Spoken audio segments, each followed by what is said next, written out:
It's been a while. And yeah, I don't really come on here too much.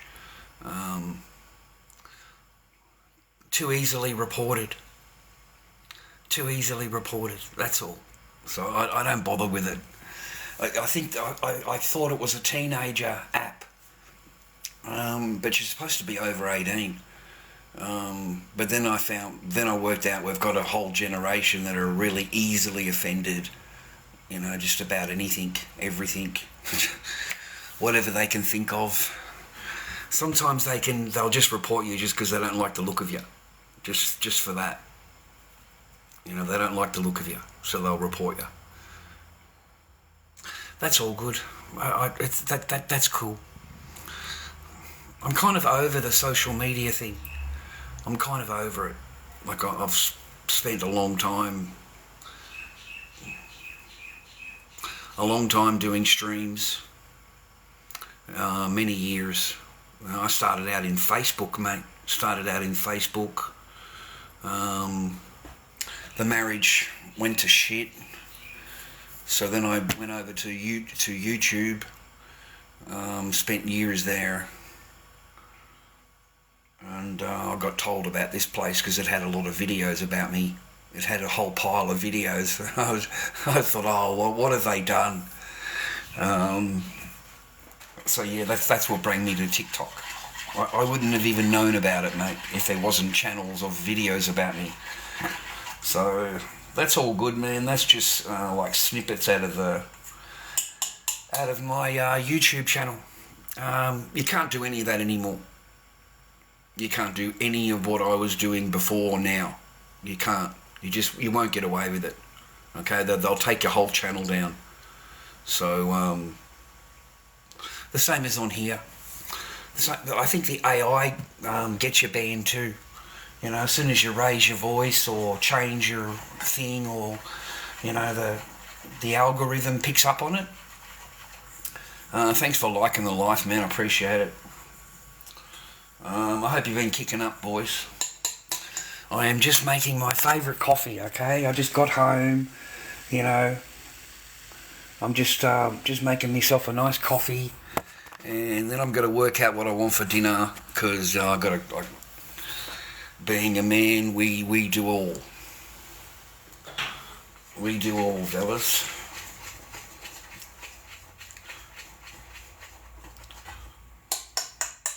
You'll be very lucky if you meet a woman that takes care of you, mate. You like, generally, swear to God. And, I worked in a big factory that was all men. All men. There was no women here, okay? It was a men's job, yeah? And there's no way. So I was stuck on the property for fucking, 2 years? A year and a half, 2 years? Just go to the supermarket and go back, everyone's going to keel over, everyone's going to get it. You've got to have a mask going in everywhere. Like it was complete lockdown, mate.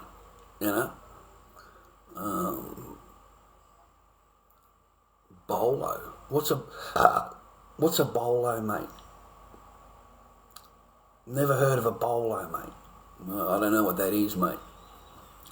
But no, I never went anywhere. Bolo or Rolo or Tolo or any other Olo, okay? I didn't go anywhere. I stayed right here. The club, I don't go anywhere, any clubs. Bowls Club, fuck yeah, I went down to the Bowls Club, mate. Yeah, I went down to the Bowls Club because I'm old, okay? I'm old. You need to go to the Bowls Club, Charlie. Fucking Bowls Club. Yeah, Bowls Club, mate. Yeah, no, I didn't go anywhere, mate. I didn't go anywhere.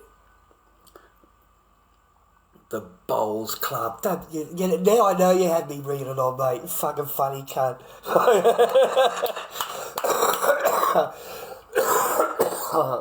That was good.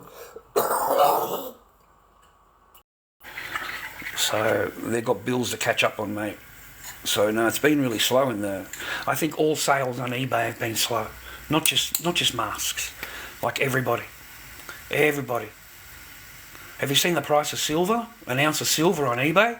Oh my Godfather. Look, I couldn't find anything that wasn't over 200. 200 an ounce for silver. Something's not right in the world. Something's not right. Okay? There's no $80 silver. I go onto the stock market and the COMEX, and it's down to $85 or something an ounce, right, for metal. There is no $85 ounce. There's none. I don't know where you're buying it. Well, I'm in Australia. You've probably got a better chance if you're in America. But over here, no, mate.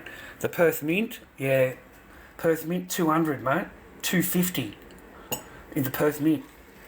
ABC Bullion, the same thing. Look them up. ABC Bullion, same videos. Watching these videos. They weren't happy about that.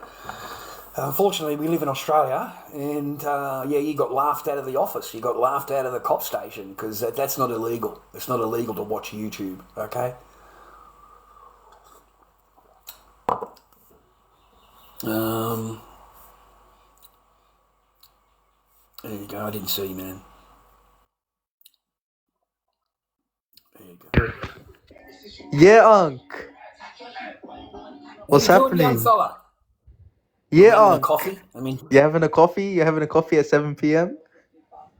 yeah, have a coffee, mate. Anytime is good Fucking fun, oath. okay? Fucking oath. Anytime. How's your day going? What'd you get up to? Fucking not much, bro. Not much. Can't lie. Well, you had a Just relaxing. working that. Did you have a relaxing day? Yeah. Pretty good, bro. Just work, come back, sleep, bro. Just. Good. Stay on your path. Save your paper. Hey, my mate wants to talk to you. Sir, Hey, sir, good sir. how can I help you today? Hope you're well. Yeah, I hope you will too. Do you have any advice, any life advice, anything? Be nice to your mother. Of course, always. Don't Amen. trust him. Don't trust him. Don't Don't trust trust too. Don't trust them. Whatever they say to you, whatever they say to you, put on the end of it for now. I got you. I love you. It's for now. Okay. Thank you very much. Unc, Alright. God bless. God God bless. bless you. God bless. Take care. I hope you Take work care. out for You too. Right. Bye bye. Bye-bye. How do I do this? Disconnect. Okay. I gave you a follow, mate. I gave you a follow. Sorry, you threw me out with the question. What do I? No, thank you very much. So I didn't really know how to answer. There's too many things. But don't be afraid. Walk through the doors. Take your chances. As long as they're legal. If you're going to do anything illegal, make sure that it doesn't outweigh what you could be doing. You know what I mean? Like if something goes down, you're going to do 10 years. It ain't worth fucking doing. If you're going to do something and it's a $1,500 fine, not a problem. Set the whole fucking joint up. Okay? That's what I did. Just set the whole fucking joint up, 420, every fucking room. I go to court, mate, it's fucking sweet. I got a fucking $1,500 fine. I don't fucking care. I had fun. Live your life. If you've got a chance to go and do something, go. Get a backpack on. Fucking go. Follow your own path. Don't listen to others. You know, when they tell you to do this or whatever and you've got a plan on your thing, you stick to your plan. You stay on your path. You do what the fuck you know, and then you just don't tell them. If they're not agreeing to it, just don't tell them. Just do it anyway. And then if they find out laterwards and they're still not happy arguing, it doesn't fucking matter. You've done it anyway. Okay? So all you have to do is apologise now, not explain yourself along the way, which is even worse. So, and don't waste your paper. Don't waste your paper. You work too hard for it. You know, don't waste your paper. Don't gamble. Don't gamble. Don't be an alcoholic. Don't be a glass head. You know, the 420 is acceptable. Have as much 420 as you like. Sweet. Everything else, no. It's off fucking limits. Then again, I can't talk. You know, I grew up in an era of the white dove. I grew up in an era of white dove, and on the back of it is a picture of a lemon. Oh, it's fucking, it was insane. It was crazy, bro. But that was the days when you could get good fucking, you know. But nowadays they're not, you know. Yeah, it's a different story nowadays.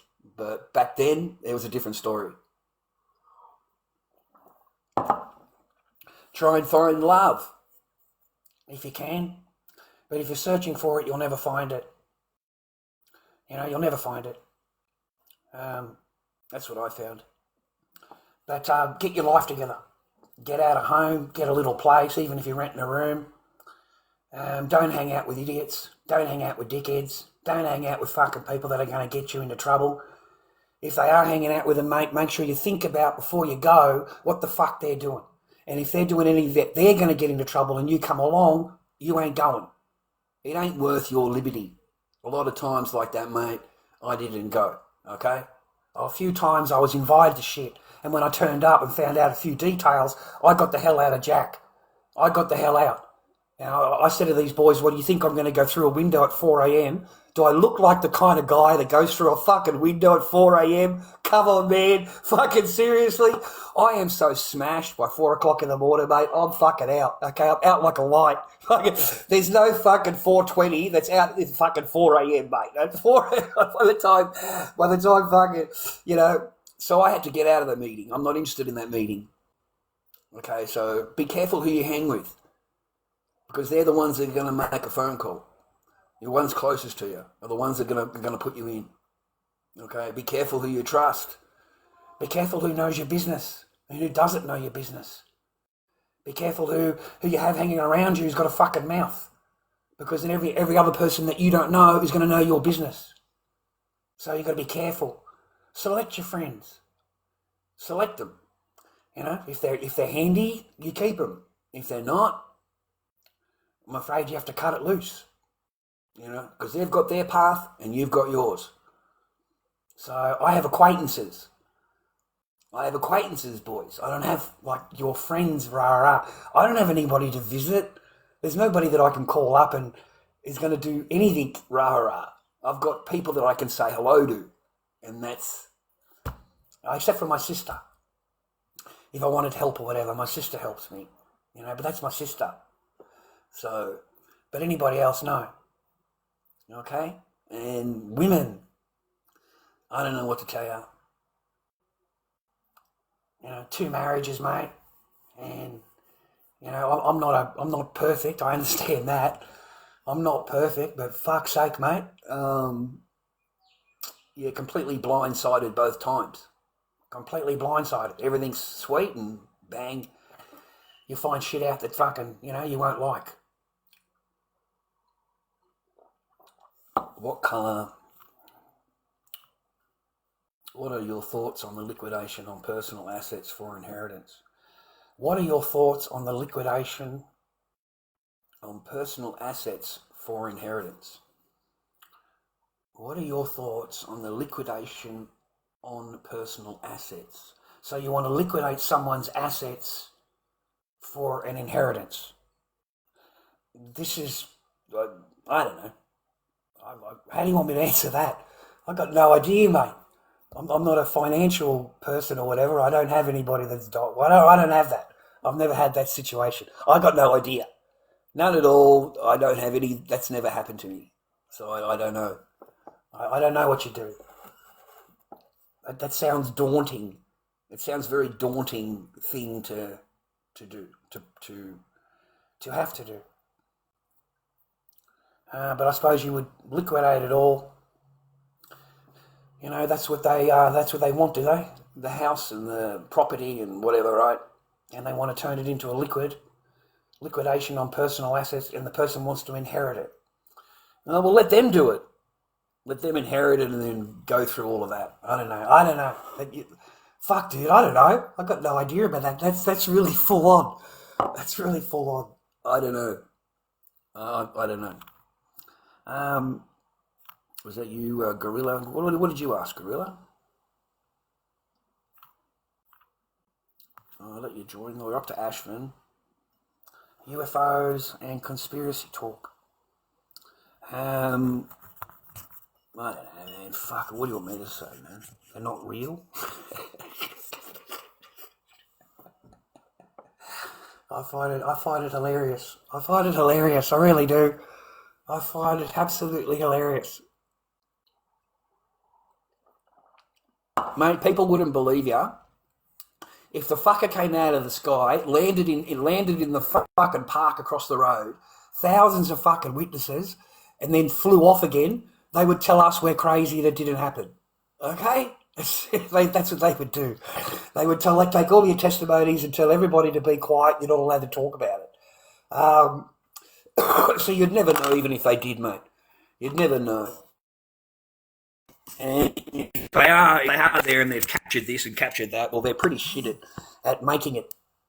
They're pretty shit at like redoing the engineering, redoing the technology, or whatever you want to call it. Remake the vehicle, whatever you want. You know what I mean? Because there's no UFOs flying around by the government, is there? Yeah. Where do they come from? Well, where do you think they come from? They come from the ocean, or they come from the other side? And I mean the ice wall. I mean the ice wall. You know, like people laugh at you, right? Laugh all you want, but you haven't watched James Bird's videos. Admiral James Byrd, the guy that was the first one down there exploring it, and he's got it all on film. He's filmed it for you. He's got a diary. He explains everything. Didn't happen. Didn't happen. You just scratch your head at that. So there's nothing I can do for you. Like you ask NASA, they'll give you all the cartoon Earths that you want. It's all cartoon. Everything is cartoon, digital. There's nothing real at all. You know, they shoot a rocket up, it goes to a certain point, just sits there. Or it skims along, it looks like a surface, and then explodes. It doesn't go past a certain point. Okay? You know? And then the moon landing and all of that. What are you, an idiot? You'd have to be an idiot to believe any of that. You'd have to be an absolute schmuck.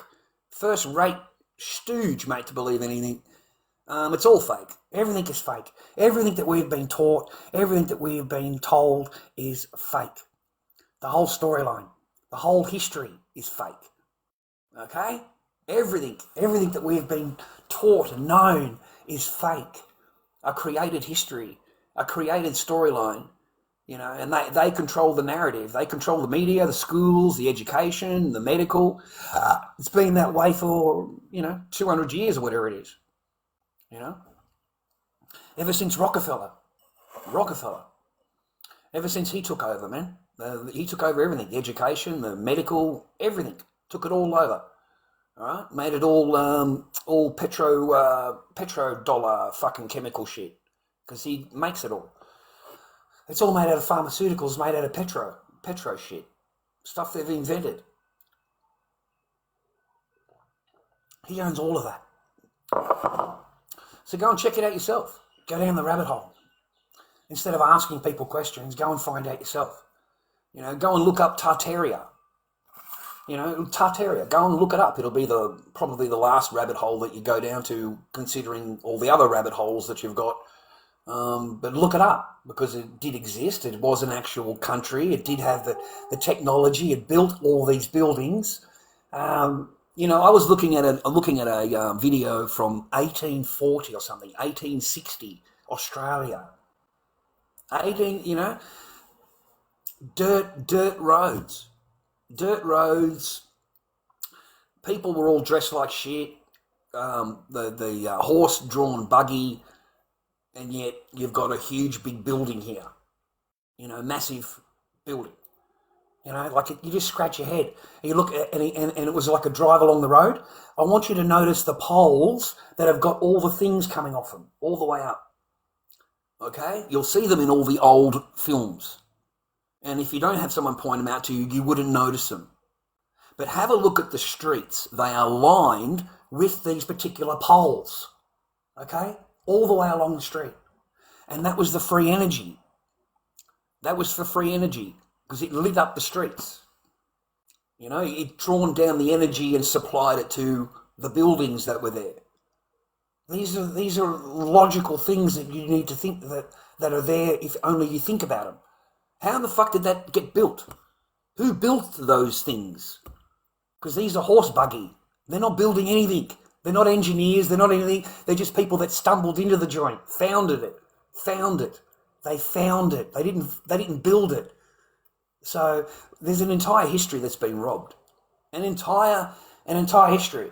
You've got people get laughed at for talking about giants and talking about Nephilim and talking about trees or talking about this or that.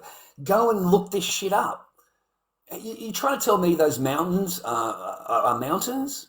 and they're perfectly lopped off, perfectly cut. Every single, there's 300 of them, 300 giant trees. 300 of them have been cut down. They were cut down. Why did they get cut down? It baffled me for ages, mate. That's because there were Nephilim. There were giants living in those days. And so that the father wouldn't let them climb the trees to escape. So all the trees were cut down so that they couldn't escape. The story's full on, man. There's a whole history there that they try and deny and change and alter, but it's still there. It still exists. It still happened, And they look up Mud Fossil University on YouTube. Mud Fossil University. And have a look, because this shit's fascinating. It is absolutely fascinating. He can tell you where the Garden of Eden is. He can show you where it is. He can show you these creatures that from the ground or whatever, you can't notice it. But from a satellite point of view, pointing down, that's a fucking dragon. That is a dragon that runs the entire fucking country. You can see the face, the bones, the wings, everything. You can see it, okay? And it's got its mouth open, shooting out stuff out into and it's a fish, a gigantic fucking fish that it's hooked onto. These things are amazing. You can't say that they're not real, because there it is. It's just fossilized. It shows you where the dragon died. Something cut its neck. Here, look, neck cut in half. This is where it died, right here. And you see all this redness, you see all this yellowness. That's all the viscous and all the stuff pouring out of the body. It's fascinating, man. So there's an entire history that was lost to us as the plebs, as the slaves. You're not born and raised on where we are to be smart, to invent things and be clever. You're born to be a slave. You're born to go to work every day, pay your fucking taxes, come home and watch football and keep your mouth shut. And do that and then in 50 years you can retire when your fucking money's not worth anything and we're going to give you $1,100 for every 2 weeks. It's not even enough to cover your fucking rent. Okay? But that's what you're going to retire on. Yeah? And you'll start to rebel. You'll start to rebel against the system that's sold you this fairy tale. And then you look up, where did they go? What happened to them, right? So, because, look up the old newspapers, man, 1840s, 1860s. You can find them on YouTube. And they show you the old newspapers where they found these bones and found that bones, and these were 12 feet long, and weapons and shields and everything that they found in a cave here and all fucking buried there or whatever. And the Smithsonian comes in. The Smithsonian Institute comes in, takes fucking possession of whatever's been found, and it's never seen again. It's never seen again. Yeah? So, people were inquiring to the Smithsonian what happened to these bones, The Smithsonian had to come out and make a statement and said that all bones have been destroyed. All bones have been destroyed. So don't ask about bones anymore. They destroyed them. They destroyed anything that could prove that these beings existed or that was the timeline. You see, it doesn't match their... a monkey to an ape to a human. It doesn't match that evolution thing. You see? So they destroyed it, man. They made a statement, the Smithsonian made a statement a couple of years ago. They have destroyed all bones. They have no bones. Isn't that amazing? They would come in and take total possession of everything that was there, and then they would hide it away, and now they've destroyed it. So, is God real? Yeah, of course he's real. Of course he's real, mate. You want to believe he's real? You don't want to believe? He's still real. He still listens to you. If you ask him, during your time of need, he'll be there. Something will change, a path will change, but it's up to you to see the path. It's up to you to go to that path and do that path. He can't do the path for you, but he can show you a path. Something may be said during a conversation that wouldn't have been said without that blessing, because now, unless you open that path up, it's going to be closed to you. So whether you see the path and go through it is up to you. But he can't do things for you. That's not how he works. And he doesn't give you things. That's not how he works. You know, you want a Porsche, you want more money, happiness, right? He'll only give you a way to be, you know, a way for you in your cleverness and your thing to become successful. You know, you want to be happiness, he'll put you in a position that you can be happy, but it's up to you whether you be happy. He can't make you happy. He can't make your life happy. That's not what God is. That's not what God is. You know, God's some belief. Maybe we go there, maybe we don't. I don't know. I don't know. I don't know. I don't know. I don't have faith in churches. I don't have faith in magic books. I don't have faith in their thing. I have none of it.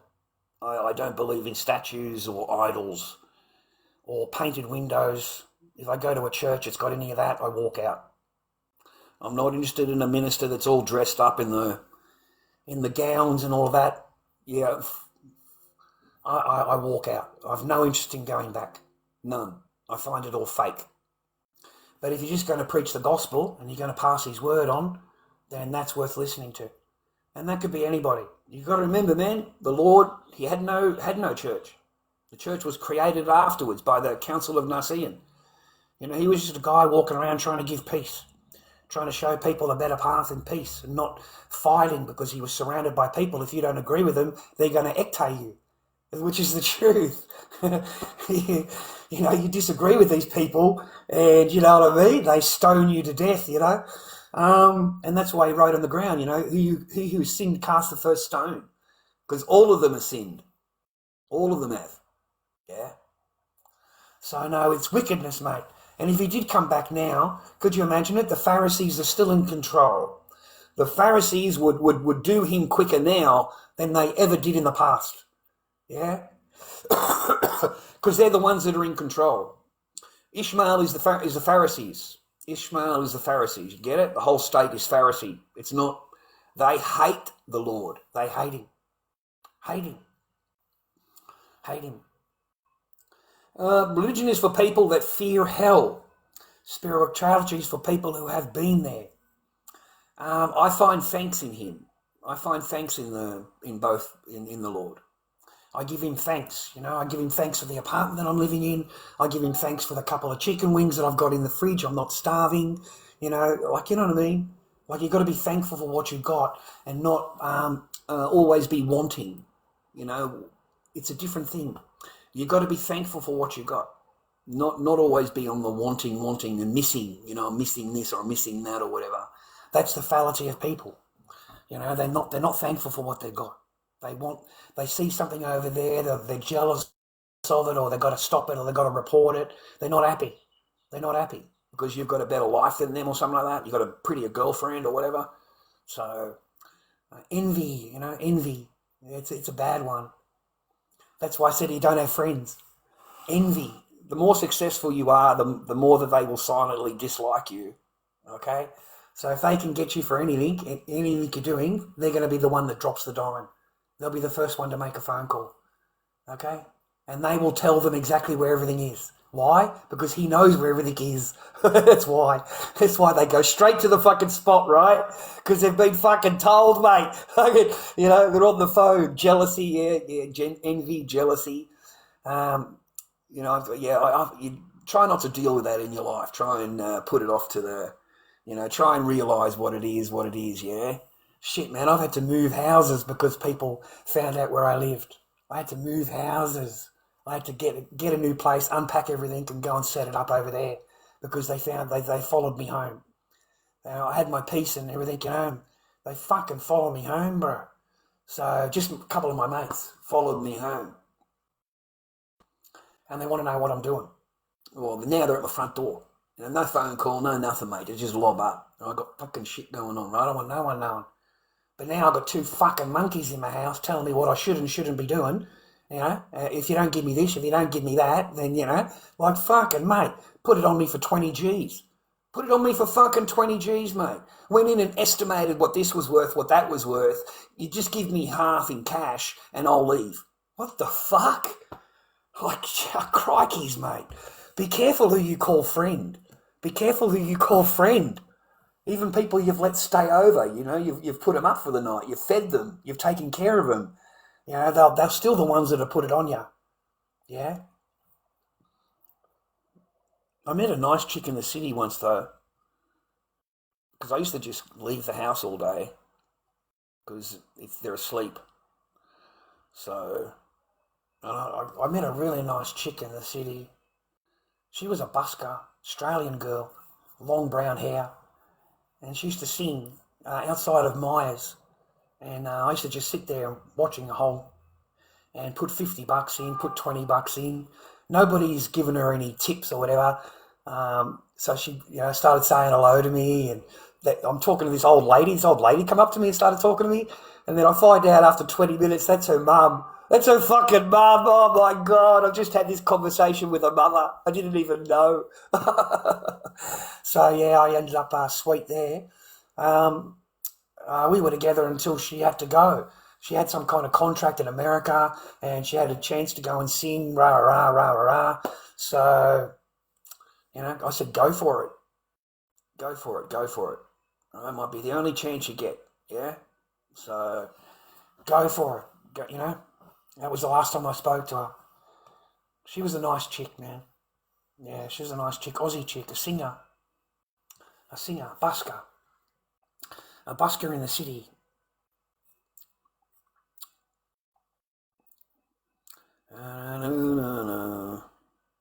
But either way, mate, I don't fear whatever, up, down, whatever. I don't even think about it, really. I haven't committed anything that's going to get me into big trouble, I don't think. I don't know. I haven't thought about it.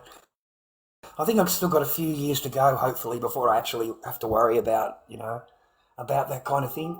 And my daughter will get upset, my children will get upset with me. They're adults, and yeah, they won't like me talking like that.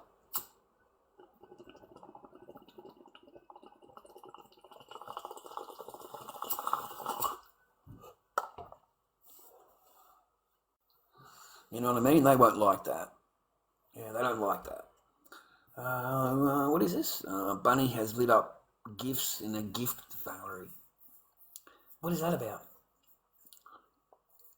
Oh, right, there's things up the top here. Yeah, they tell me to go online and sit there for an hour and try and complete their whatever this is. I don't know. I've got no idea. All right. I'm left alone mainly now, unless I offend somebody or I say something wrong to somebody, then they report me straight away. But generally I'm left alone because I don't battle. Okay? And the minute I start battling is when the reports will really come in, because the other team will get, that's what they do, they report, the other team will report you. So, and if anybody gifts me, that's a problem, because you're going to have people messaging you. I've had people tell me that already.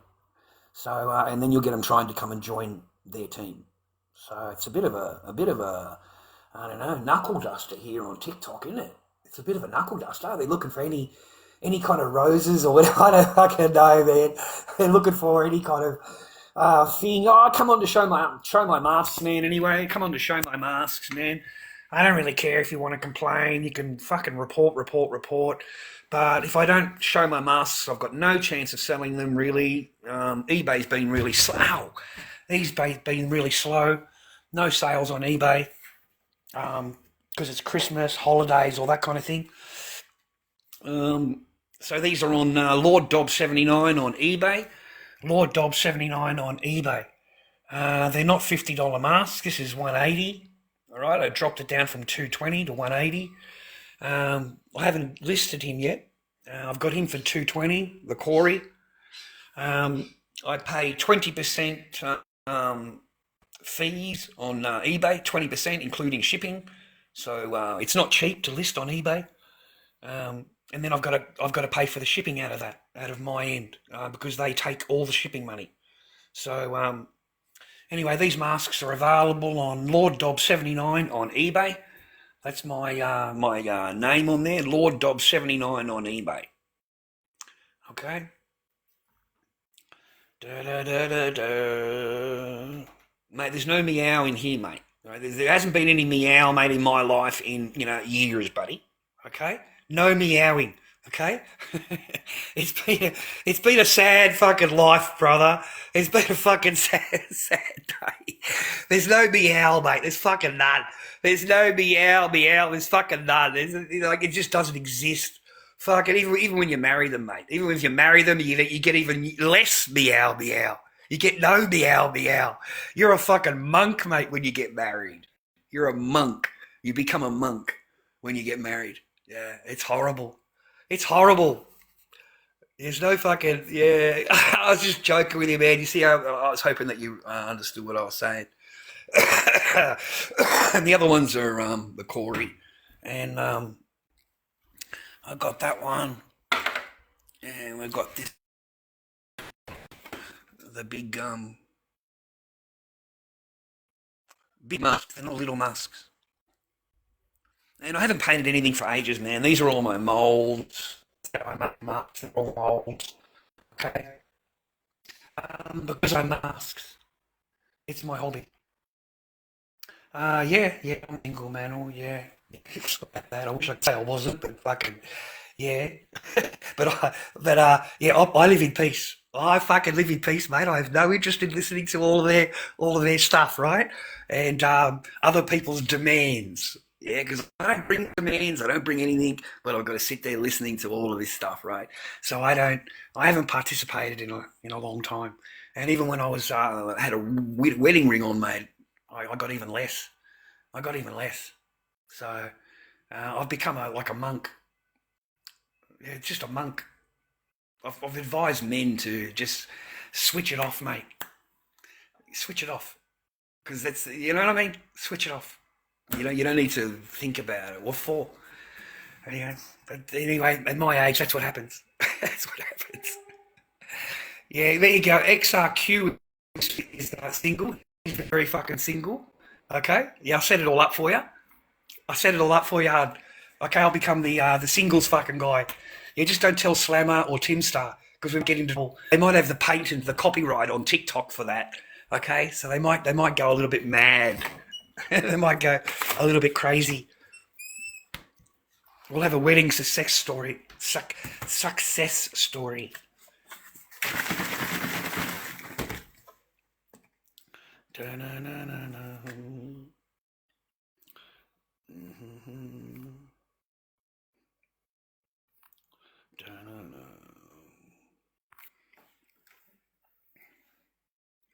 I don't know. What do you have a crush on a Sheila for? Ugh. Fuck. How old are you, man? Fuck. You sound like you're 10. Ugh. You sound like you're fucking a child, mate. Or if I was her, I already would have run. I'd fucking run. I don't know. I don't care. I don't fucking care. Like, seriously, I got no, don't have to worry about it.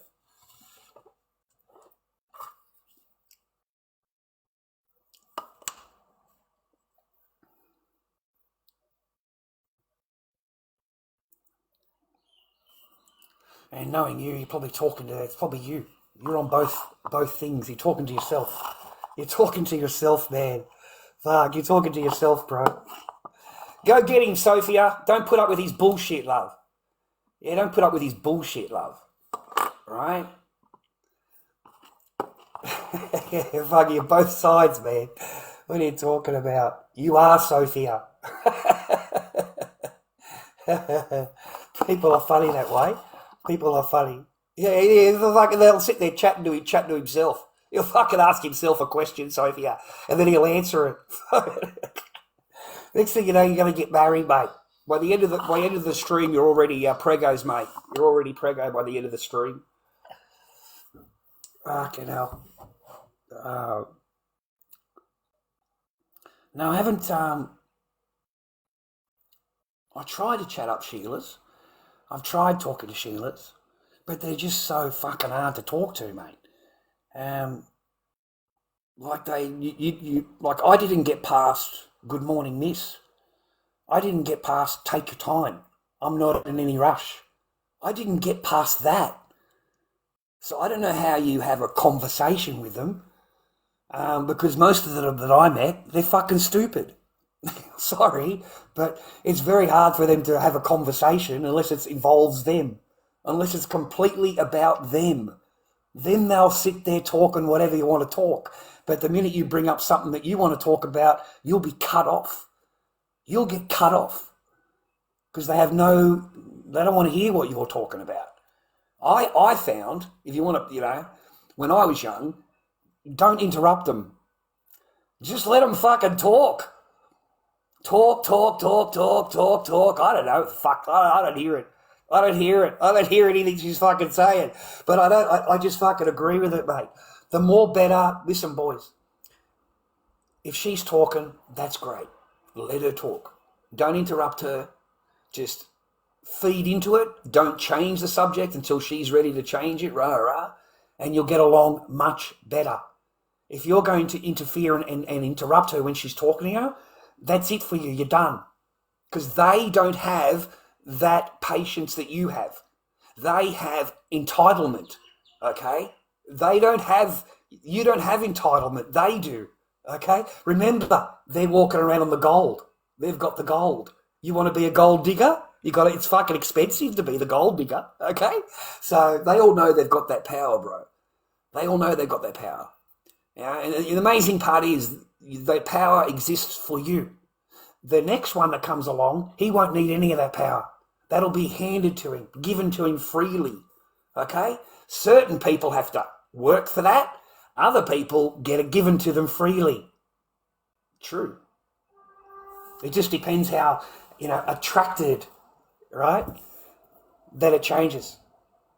But you let them talk. Let them talk. Let them talk. Okay? Let them talk. Let them just feed into it a little bit here and there. They don't want to listen to your football. They don't want to know about your fortnight game. They don't care about your ex. Do not talk about your ex. That's a complete deal breaker. Ask any woman. She doesn't want to listen to it. The same as you don't want to listen to her talking about her ex. You're just not interested, right? You don't want to be reminded that someone else has already banged it. You don't want to be reminded of it, okay? To you, it's a princess. To you, it's a queen, okay? It's fucking right. So the minute they start talking about that, that blows you out. The woman is the same thing. The same thing. She's not interested in listening to you, don't ever cry in front of a woman. Don't ever show feelings in front of her. Don't ever, because that's it for you. You're done.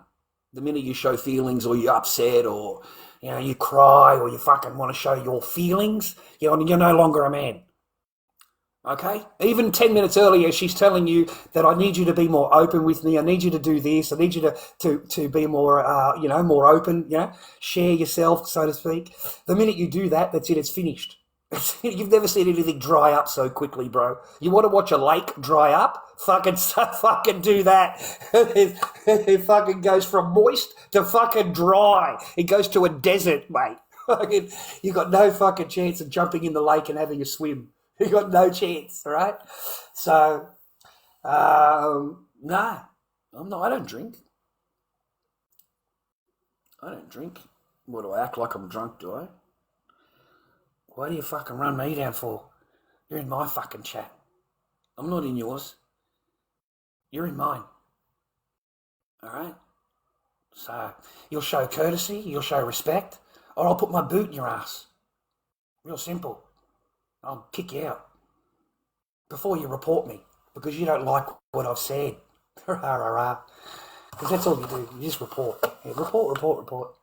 Something you don't like. Oh, I hurt my feelings. He's abusing me. He abused me. Fucking ridiculous, mate. That's life. No, I don't drink, mate. I've never drank. Thanks for the heart, me. I don't drink, mate. There's no alcohol here. Okay? Thank you for that. I don't get many of them. I appreciate it.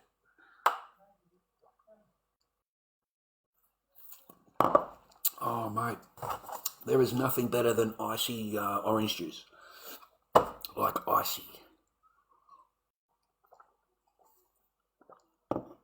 That's nice, man. That's real nice.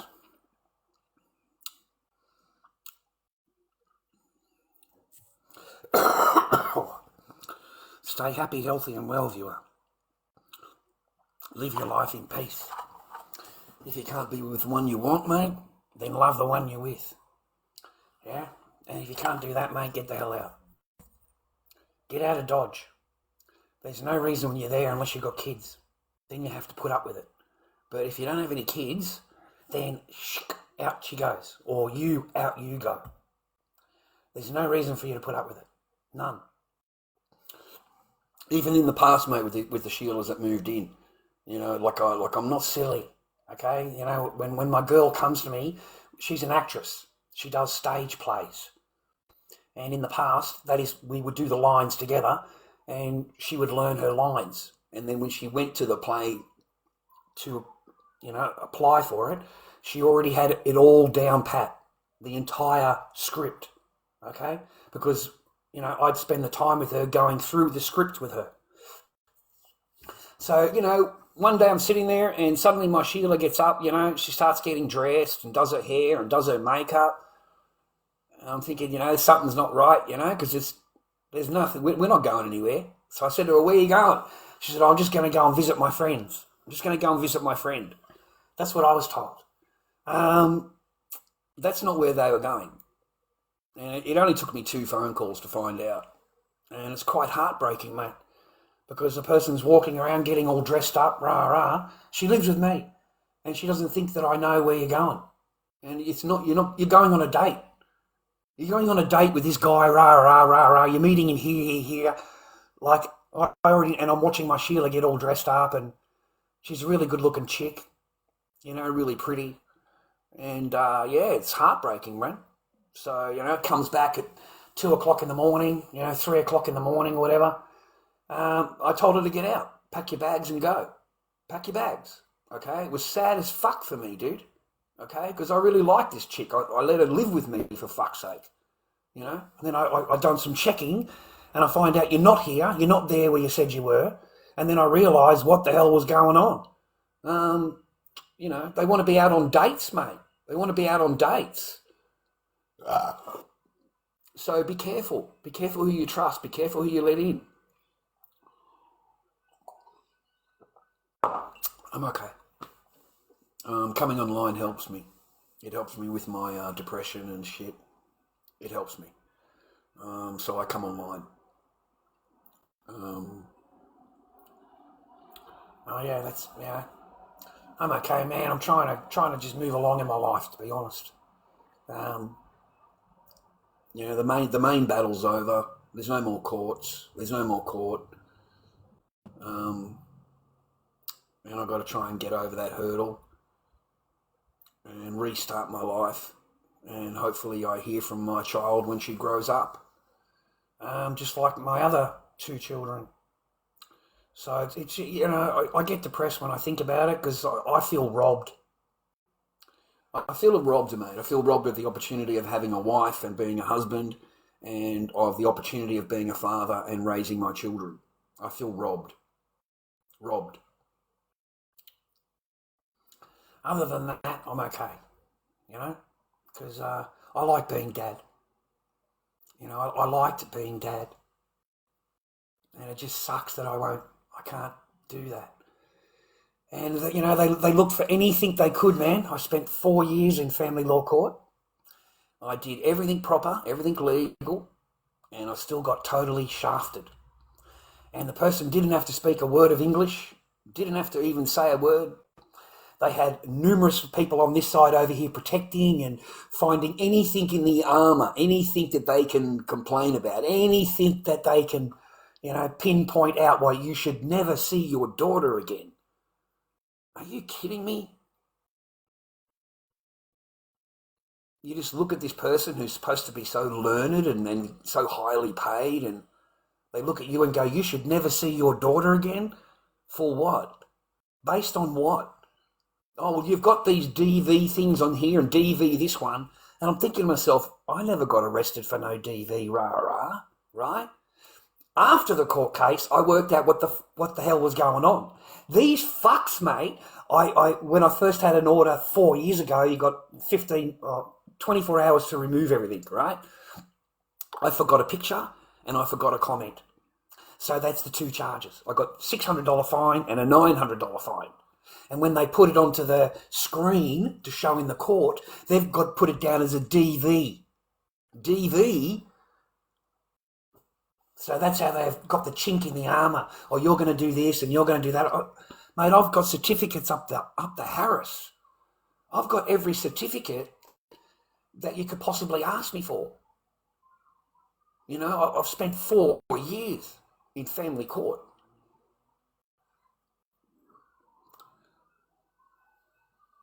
You know, it's everything but see your kid, mate.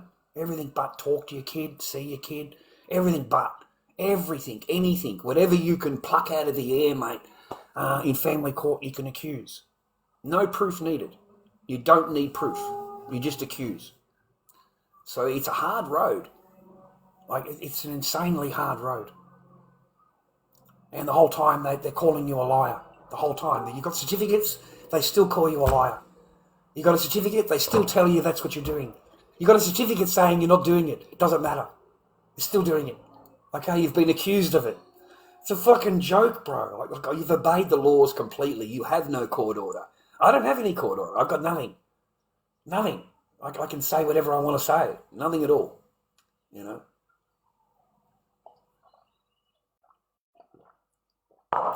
It took me 18 months to get her into court, mate. Just on those fake charges. You know, he's going to do this, he's going to do that. Use all the TikTok videos. They download the videos and put them into court. It said that I was abusing everybody, and everywhere I go, I abuse people. Look, here's proof. Rah, rah. It's a fucking TikTok video. You know what I'm saying? So it took me 18 months. 18 months to get them into court. Remember that, gentlemen. 18 months. And they don't have to turn up to court. Only you do. Okay? They can just make a phone call. They don't have to turn up for court. Only you do. You're the one that's the respondent. Okay? They're the accuser. So only you have to go. So you've got to take the day off work, sit there all day waiting for your thing because you're not signing anything. You're not agreeing on anything. They were bringing me deals to sign. You know, if you sign this, we'll let you go, rah, rah. I'm not signing anything. I'm not agreeing to anything, okay? And my own lawyer come out, right? My own lawyer, he gives me this paperwork. And the things that are written on there are disgusting. These are absolutely disgusting, okay? These accusations are absolutely feral, okay? And I turned to my lawyer, I said, do you believe this? And he's gone, well, I don't know what to believe. I haven't got any court yet. I said, let me ask you something, sir. If they were true and if they had evidence, would I be sitting here now? These are feral. These accusations are feral. No, you wouldn't. No, you would not. You would be waiting at the back for them to call you in. You see, that's how you know that they're talking bullshit. You see, that's how you know. You know what I mean? So, no, that's why I couldn't wait to get you into court. But it'll take you, they can just walk in and accuse you more. We've got more evidence, Your Honour. We need to be adjourn it so that we can collate the evidence together. And this is what a woman will do to you, boys. And she will get an adjournment for 3 months. 3 months.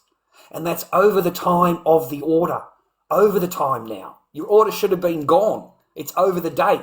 But no, because she's been able to extend it, now it's another 3 months. They go back to court again. I would turn up. Again, the same thing. They would just produce one of these TikTok videos.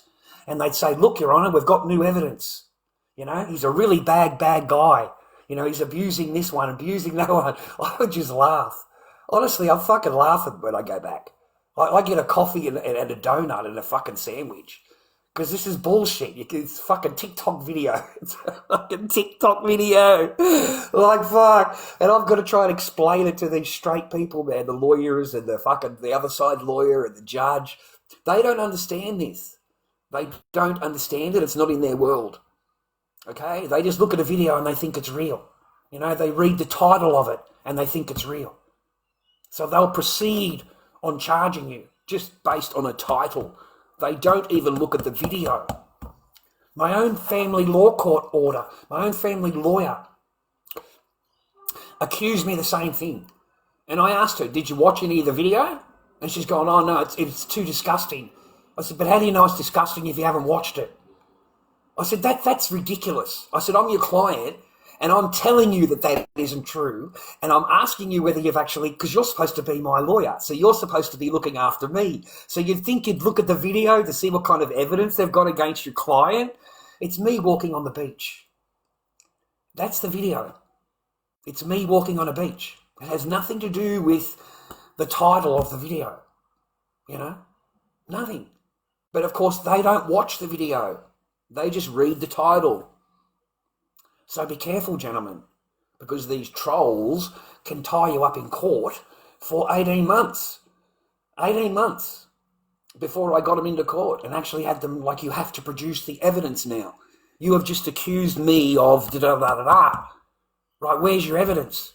Oh, we haven't got the film, Your Honour. We lost the film. Lost the film. That's what they said to the judge. He said, what about this one? Well, we haven't got that one. We forgot to bring it today. So everything he asked for, they don't have. And he said, well, why are you wasting the court's time? Why have you wasted this man's time? You have no evidence at all for anything that you have accused him of. Okay? Vexatious litigant. Bang. Vexatious litigant. Vexatious litigant. It means that they produce shit as evidence. They produce fake stuff as evidence. And that they are non-stop with it. Okay? Just non-stop with the rubbish. No real evidence needed. Yeah? It's the magistrate court. You need proof. Family law court, you don't need proof, gentlemen. No. Ugh. God, no. Why, mate? Do I look like the kind of bloke you'd like to bust the cheeks, does it? Hey? You look at the Lord Dobby and you're thinking, yeah, I fucking like a bit of Lord Dobby. Oh my God, mate. It wouldn't matter how much 420 I took, mate. It just wouldn't happen. I'm sorry, man. There's not enough 420 in the world, okay?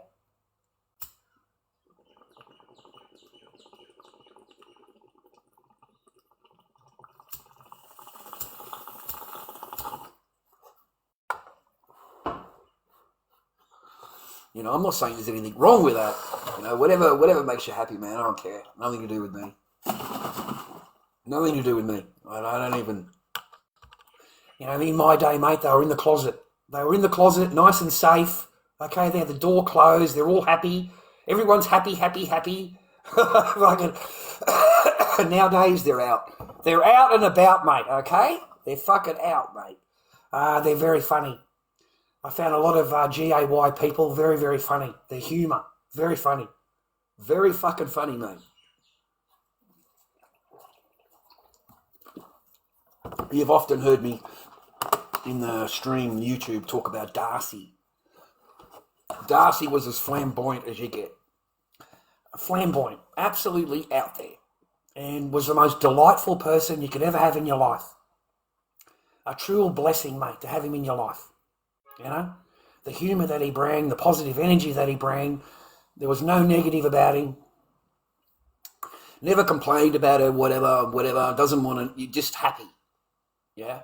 And as flamboyant as you could possibly ever meet. Whatever. Had a boyfriend, the whole thing. Just charming couple. Very, very funny. He died. He died on DRUGS's. He died. So very sad day, mate, when Darcy passed.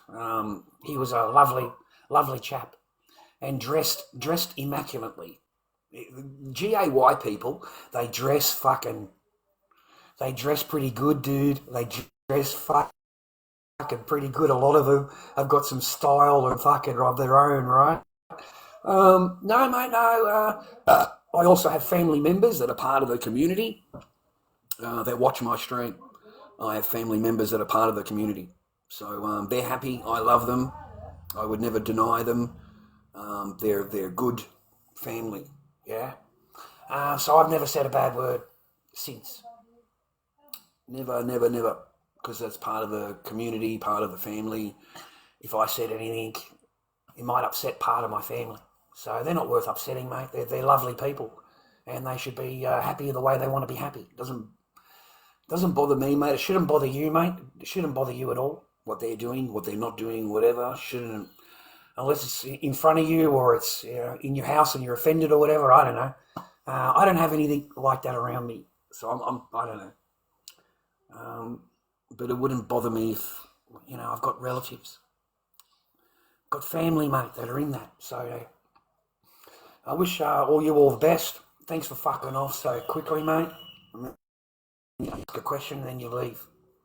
It's not even worth fucking talking to you, right? So.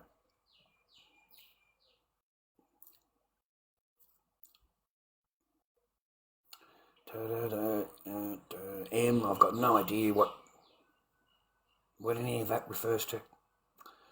All right. I don't know what beans means. No idea. Sorry. I don't know.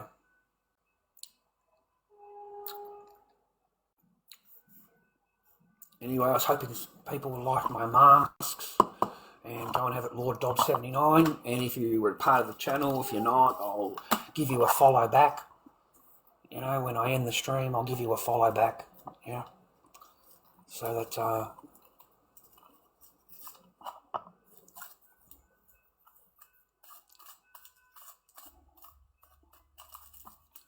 other than that, I don't watch these people on here. These streamers on here, a lot of them. I don't watch them. I don't know about you. I don't know about you, buddy. Fuck, man, it's almost 8 o'clock. It is almost 8 o'clock at night. Can't believe that. All right, that's pretty full on, man. It's nearly 8 o'clock in Melbourne. Have we still got the daylight savings? I don't know. Are the kids back at school yet? Are the kids back at school? I didn't see them, because it'll be a lot better when they're back at school.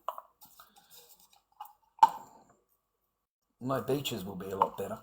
To go down to the beach, be a lot better.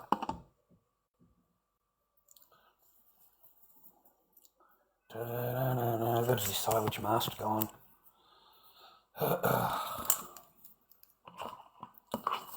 I've got a busy week coming up. I hope you've got a busy week coming up. I just got to go and clean people. Well, not people, just the house and the yard and stuff like that. These NDIS people. But it's okay, man. I got on top of it, dude. The first few days were tough, because no one's cleaned up this shit. But I pretty much got on top of it. Just all the floors are done, the kitchen's done. And I go there every 2 days or every 3 days a week, or whatever. So I'm able to keep on top of it. But I'm sort of surprised people live this way. Like, it really blows me away that people live the way they live, and they don't see anything, wrong or whatever. Like, it's full on, man.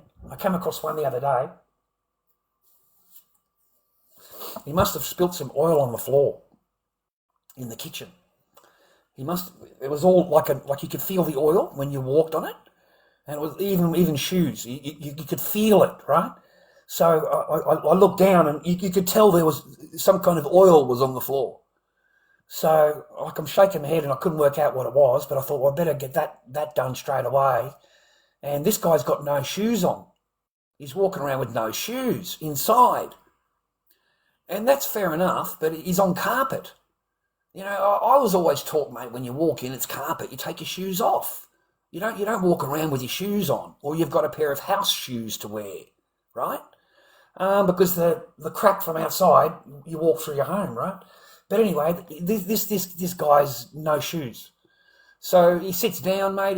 He's lifted his foot up, and you could see underneath it was just black. Black.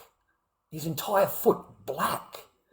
The whole thing, toes, in between the toes. I'm scratching my head thinking, man, because that would bug me. Seriously, that would really bug me, okay? Because I feel that shit underneath my feet, right? So I'm looking around, man. The house is filthy. He's walked the oil from the kitchen through the fucking place, through the whole gaff. The whole gaff has got this oil all over the thing, and there's footprints, and there's no, it doesn't register in the brain. He's just wiped it with a cloth or whatever on the floor to get the main oil up, but he hasn't cleaned so it's still there. So when the oil goes on your feet, wherever you walk, whatever you do outside, whatever, it sticks to your feet, mate, because it's oil, right? So it was fucking black. It was black. I don't say nothing, man. I'm not there to comment on someone's life or whatever. I don't say a word. I just do the cleaning and occupy the 4 hours and get out. Let them be happy. No. Why would I do that? Do I look like a fucking dancing monkey to you? Do I look like a person that you're going to go to and go, sing me happy birthday? And I'll fucking go, yeah, no worries. And I start fucking doing this shit for you, right? Fucking hell, brother. Come on, man. You don't even follow my channel. It's the first time you've ever been in my chat at all, ever. You haven't even given me a like, but you want me to do something for you. Hey? You want me to work for you. As soon as you walk in my room, I'll get him fucking working. I'll get him doing something for me. I've got to get some value out of him. I've got to get something out of him before I leave. That's funny, bro. That's funny. It's all right, mate. That's okay. It's all right, mate.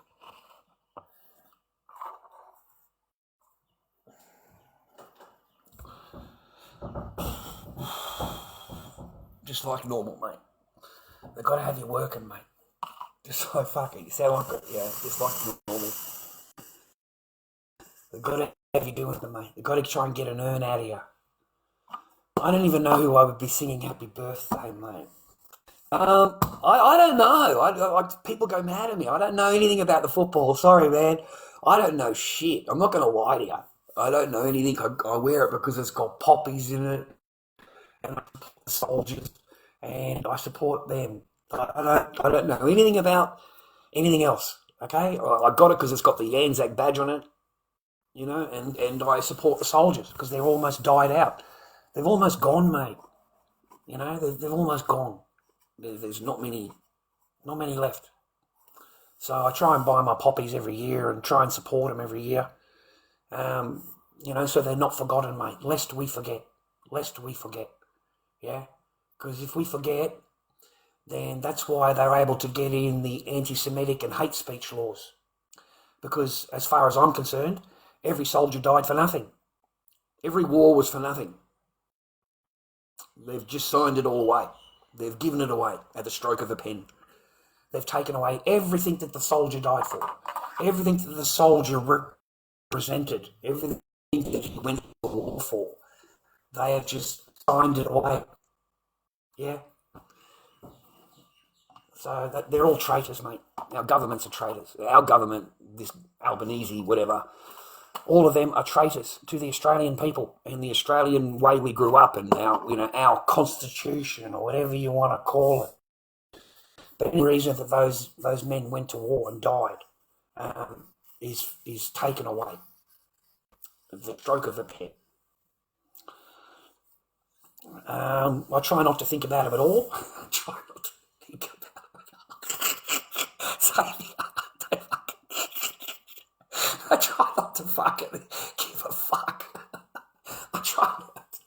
I try not to, but they make it very fucking hard.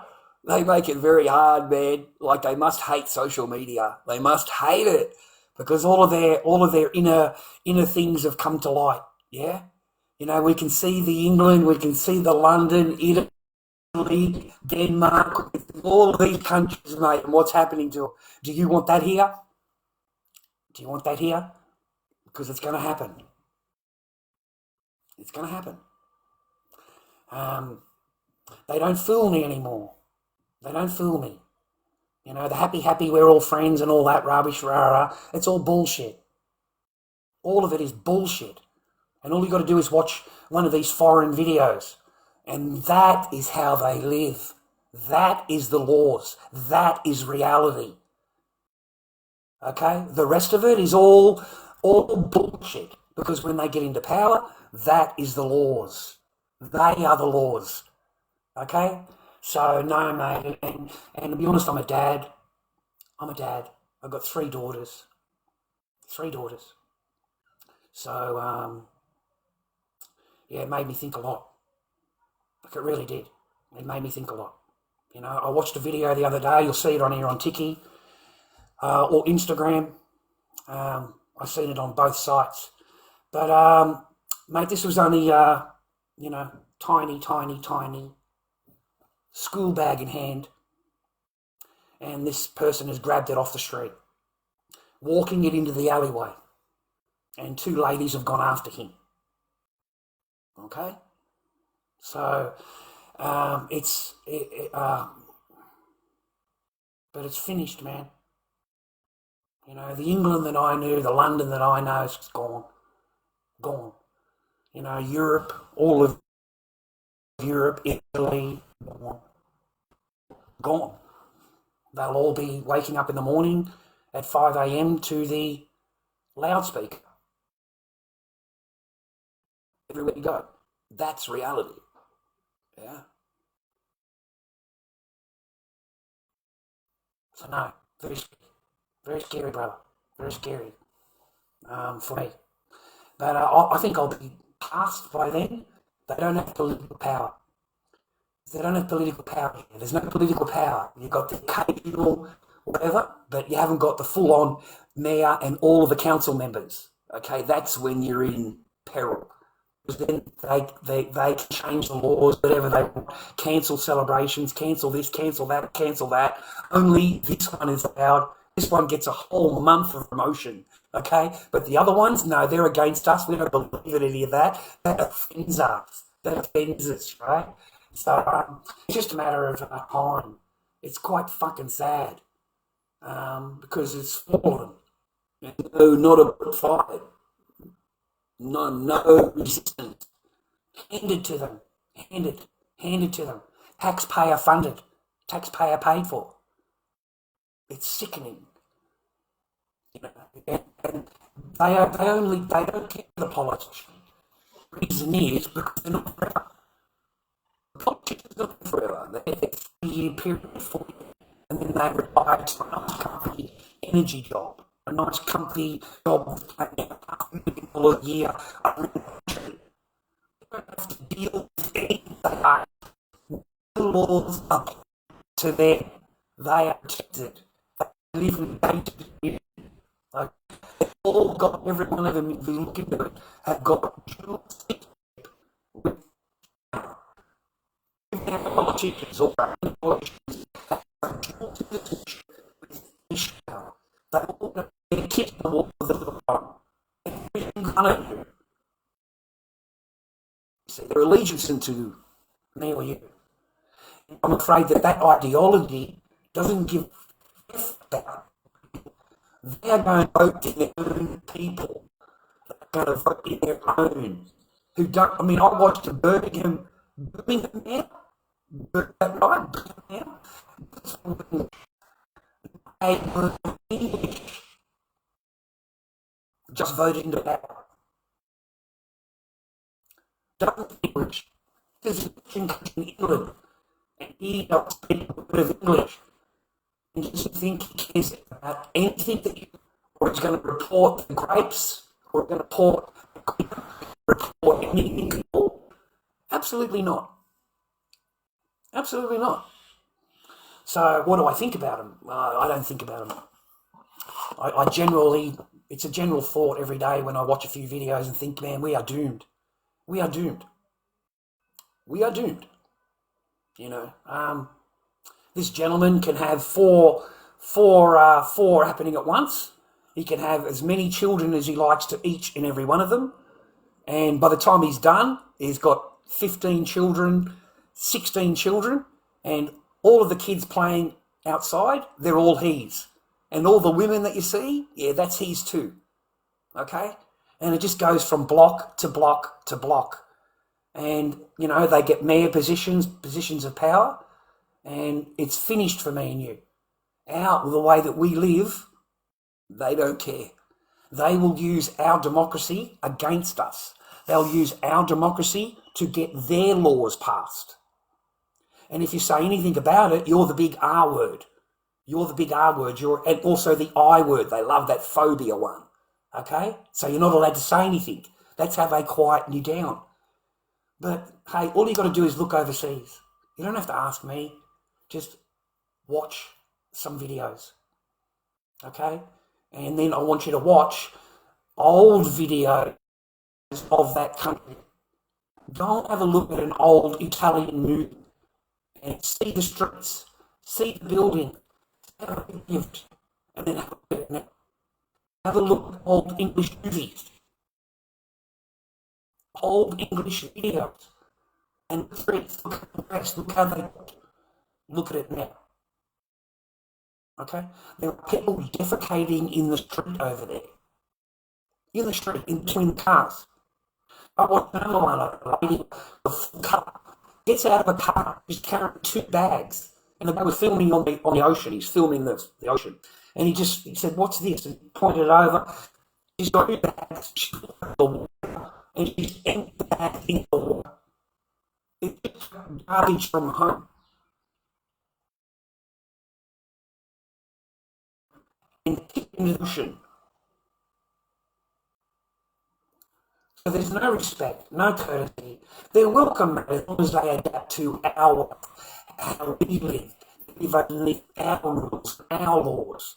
But we've got them on here, and they're already preaching and running their mouth, and this is what we need to do to kafar, kafar, kafar. They're emboldened. They're emboldened. Emboldened. They have no power. Political power. No mayor's position, no council members, very evident. Okay? But as soon as I pray in the morning, I promise you won't be there very long.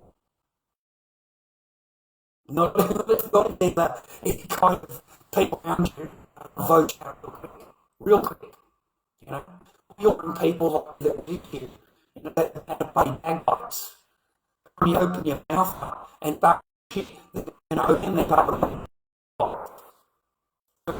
run personally, next door to me across the road, I don't need mighty speakers for huge speakers. They play Christmas songs. Want to run it? Let's run it.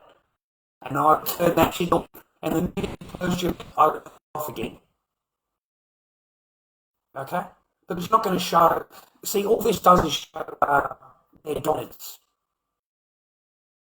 That's what they do. They need to show dominance, where they can go outside of a church, surround the church, and I can't even talk about it properly, but they get so. You've got to be careful what you say. You've got to be careful how you express yourself, because it's so easily offended. Yeah. And the only thing they can do is rely on violence. That's it. That's how you do violence. Age the other week, before it got boomed out, did you watch his last stream? You know, were you lucky enough to catch that? Because the real person behind the facade, the real, you know, this is the guy's just waiting for the call, man. He's fucking ready to go. He puts the shield that he's friendly and all the rest of it, but he dropped the shield, you see. The ideology won't talk about it. The ideology won't bring it up. You know, I bring it up to Morgan. But this guy was threatening. I am you do this, you do that, I'm Q and rah, screaming at this person. And she didn't say it. She did not say anything, but this guy's carrying on with his ideology. This is what you deserve if you talk about it. I'm going to shit you, and you know, I'm going to come find you, and I'm going to itch you. And you know, like he was full on with it. So they're emboldened now. They're emboldened. They're emboldened because they watch what's going on over here. And they want They want the same. You know, the amazing part is they move from a place that's already got it up to a place that doesn't have it, and then they want to install it. Okay? They don't go up. No, they say to themselves, I've got to spread it. We've got to spread it everywhere we go. So you want to make it the same as what you left.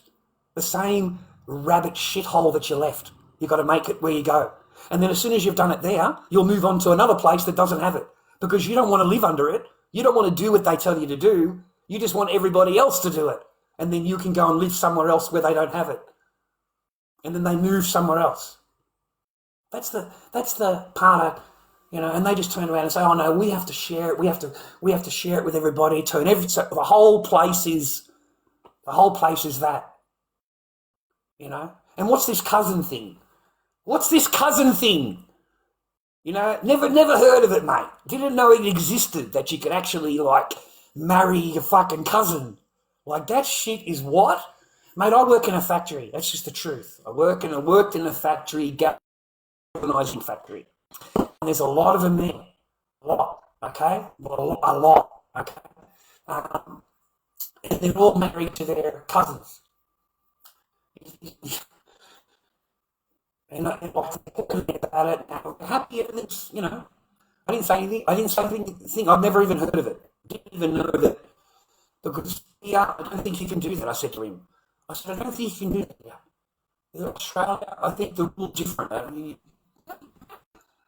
Because Australia, I don't think you can do that. Not allowed. Not allowed. No, you go over there, you get married, then you can come back over there, get another one, come back. I said, are you serious? He said, yeah, I can have 4. I can have 4. He's bragging he can have 4. Okay? Mum, dad, all the relatives, they bring them all over. Okay? And all of them are on the centre. Everybody's on the Centrelink, mate. He's the only bloke working. Everybody else is on Centrelink. It's huge. It's huge.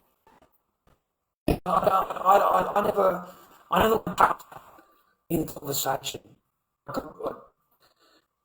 It seemed really primitive. It seemed very primitive, and I went home and watched a few videos about those kind of relations. And the highest IQ is 70. That's the highest IQ. The more he's married, the less IQ.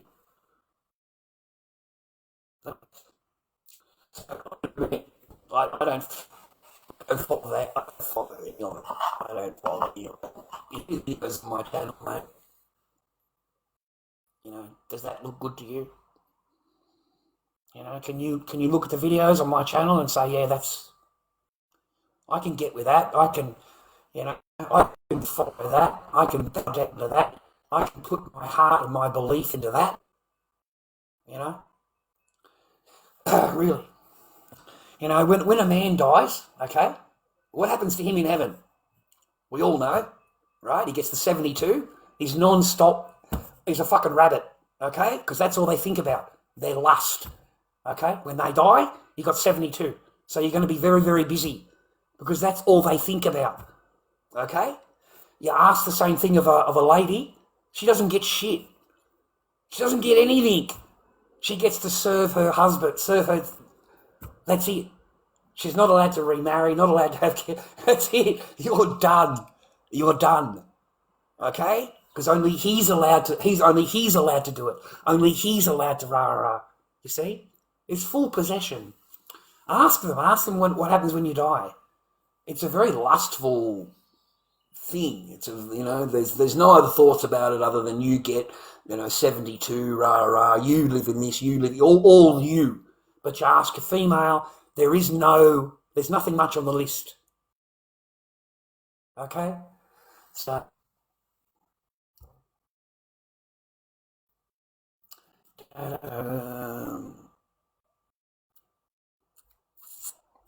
Little Lee, how you doing, man?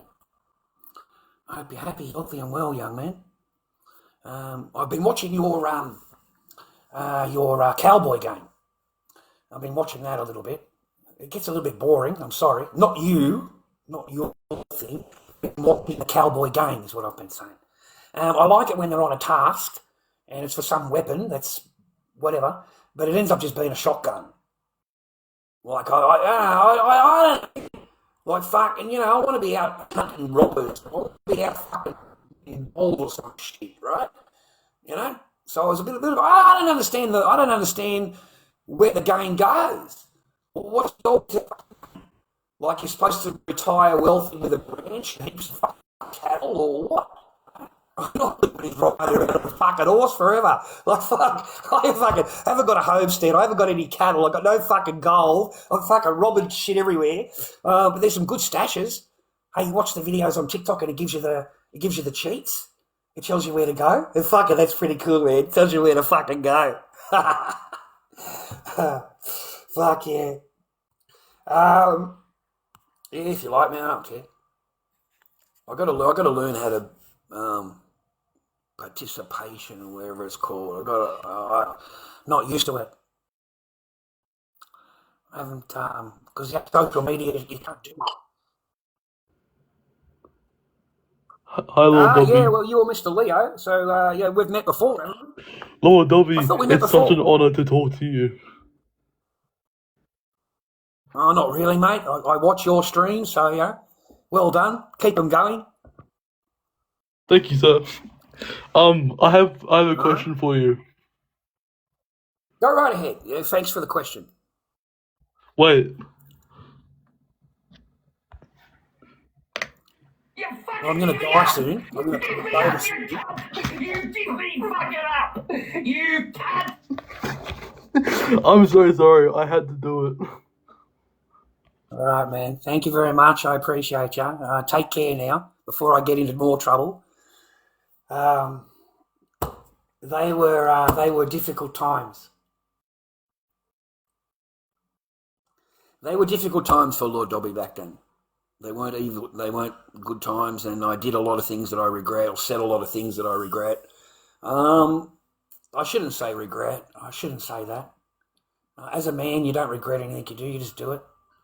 But I thought doing all those kind of things, mate, would be entertaining and would get me well known and stuff like that. Maybe get me some green, you know, maybe get me some paper, help to pay with the bills. But it didn't do any of those things. It didn't do any of it.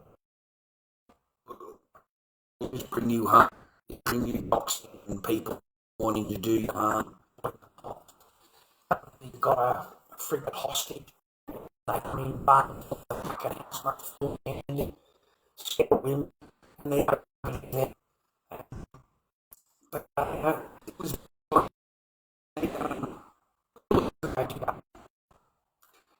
I thought I had I received this phone call one day, right on my phone. My mate's called, he's handed me his phone, right?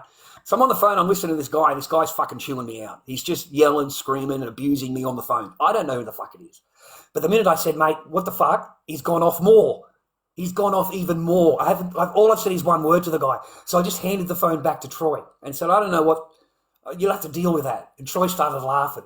He says, no, it's a fucking app. He says the more that's what it does. Anything you say to it, it's just going to throw more shit at you. So that was where the idea of the chat came in. So they would scroll like they are now, and I would fucking hammer them. Just abuse them. Just fucking abuse them. Just abuse everybody in the chat. Just fucking everybody. Just abuse everybody in the chat. And it was fun for a while, but then people got offended. You know, got together in Reddit and got together in the other, mainly Reddit, and planned my execution, planned my devil, what to do, how to do it, you know, planned everything. So everywhere I went, it was like Spidey. Everywhere I went, there was phone calls being made. I couldn't move from one 7-Eleven down the fucking road without getting pulled over. Yeah? They were that big, they would pull up to the 7-Eleven. By the time I've made the coffee and come out, there's a fucking SWAT team there. There's a fucking SWAT team there with guns, fucking, and GUNs everywhere. You know? They've been told that I've got this or whatever. I don't know. Fucking search wherever you want. I ain't got shit. I ain't done anything wrong. I've done nothing illegal, boys, right? But that's what they would say. So, but it was a good idea for but it never worked out. any money out of it. I never got anything out of it but headache and pain, to be honest. And then people cut them down. The whole stream was like that. The entire stream. You can't do that now. You just can't do it now. You can't get away with a quarter of what I did nowadays. No,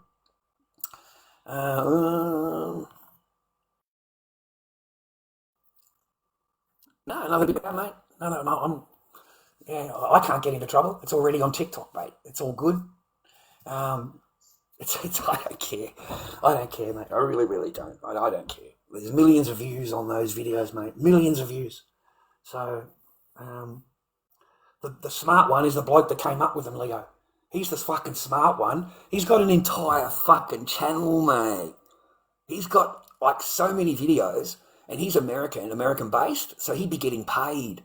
He'd be getting paid through the Creator Fund for the views. So he's done very well out of it. Whoever it is, he's done extremely well. Never passed me $5. Never bought me a sausage roll, but fucking he uses my image pretty good.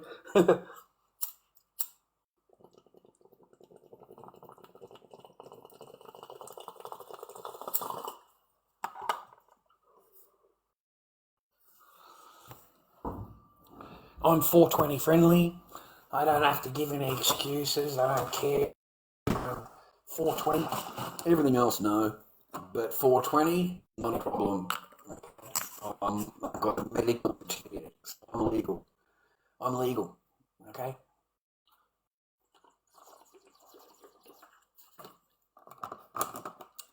Yeah, I can't even say that now on fucking mate. Oh, night, I got called into the fucking station about that. Just saying that word. I got fucking questioned. I got questioned, mate. What do you mean when you say this in your chat? You got actually. I got questioned, man. I got fucking questioned about saying that word on live stream.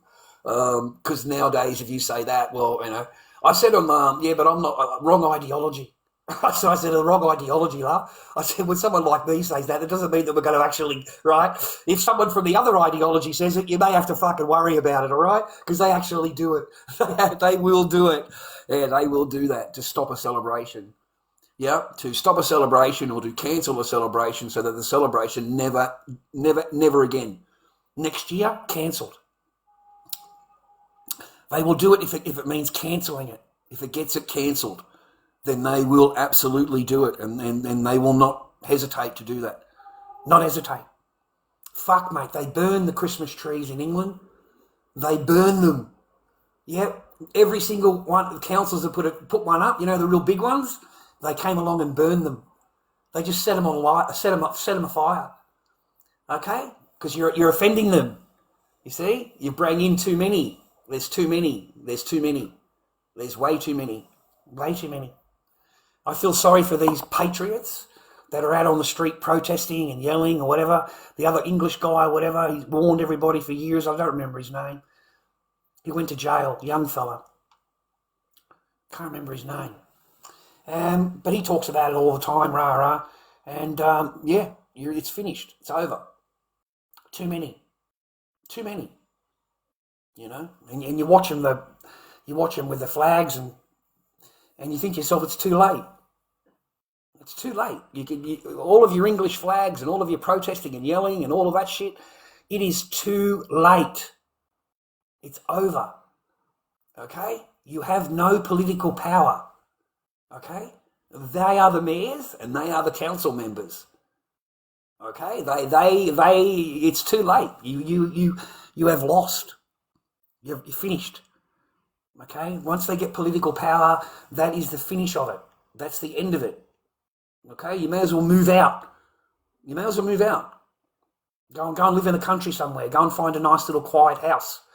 Because they're going to come for that too. They'll come for that too. And they'll burn up the CHURCH. They will detonate them. Totally destroy them. And they'll turn them into the end. It turns out they don't work. It's a different kind of jihadi now, man. It's a political one. It's not a sword one. It's a political one. So once we get political power, future, bro.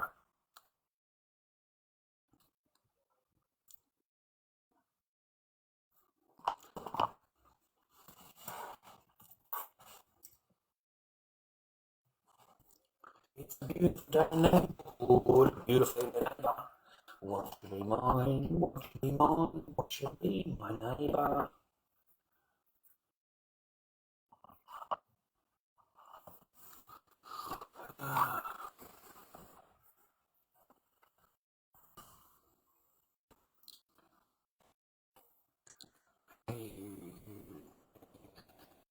With you now. We're off to the right thing.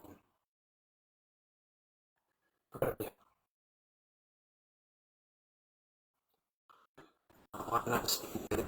I can understand why they go the way they go. I really do. You know, when you first begin the family law, when you first um, family court,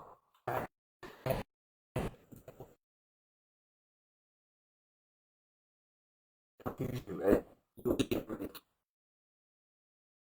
absolutely everything. You're guilty. It's like a thing that you can then you can get to the light, you know, get it work out. It's all bullshit. It's lies. The whole thing is just so that you get on the mouse wheel. And all the things they want you to do, you ain't that kid. You're not going to speak to them. You're not going to believe. I'll look back in order because you want. Just about it. It doesn't matter what's on your piece of paper. It doesn't matter. She does not have to obey anything. Okay? And the whole it's your fault that she doesn't want to do it. It'll be your fault. You entitled.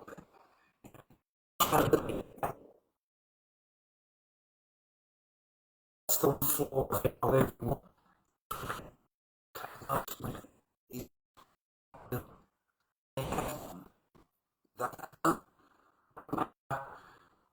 What it's evil. So hard to put the person altered the story. So it's really the tunnel isn't there.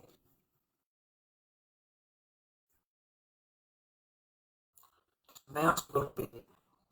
Also make all the difference of the report makes you because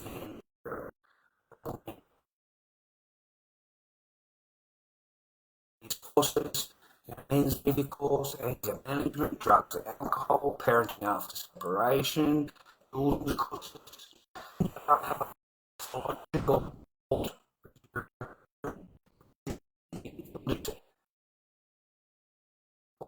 In the court 4 years after this, I still need to go to somebody.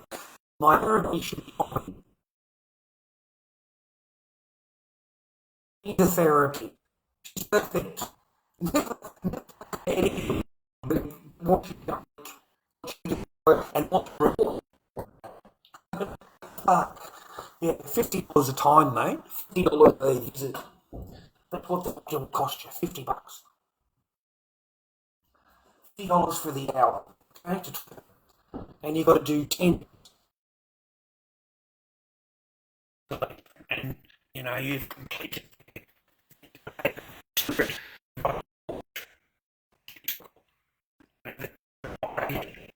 It's not a job now, you know, and I got to a point, why would I want to go into an office? I said, lady, come in here and talk about my ex for? Well, that'd be a waste of time. I've got better things to do than worry about my ex who doesn't give a shit about me at all. Never has. So I've got better things to do.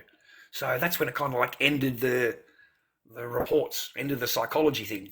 Because, I mean, I got nothing to complain about. What do I want to, sit here wasting an hour on that for, right?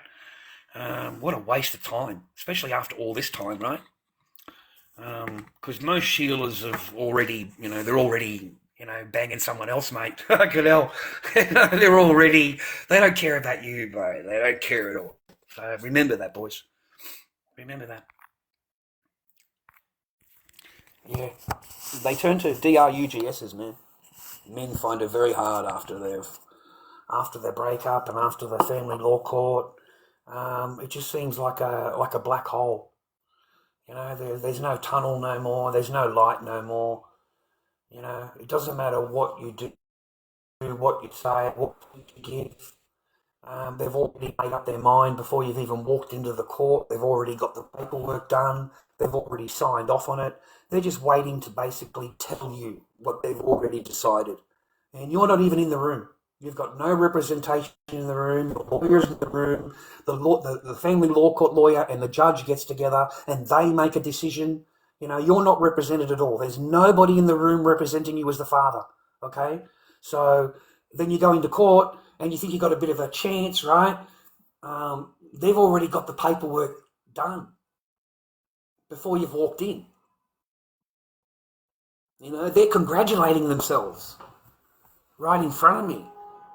It was really good to work with you. I'm glad that we got this passed through, and I'm glad that and I'm thinking to myself, well, I wasn't in the room. So you two got together and made your own little decision together, have you? I don't, and that's legal. There's no representation from the father. Don't you see? But it was explained to me, mate, you're dealing with someone that doesn't obey the court order anyway. Has not obeyed the court order in 4 years.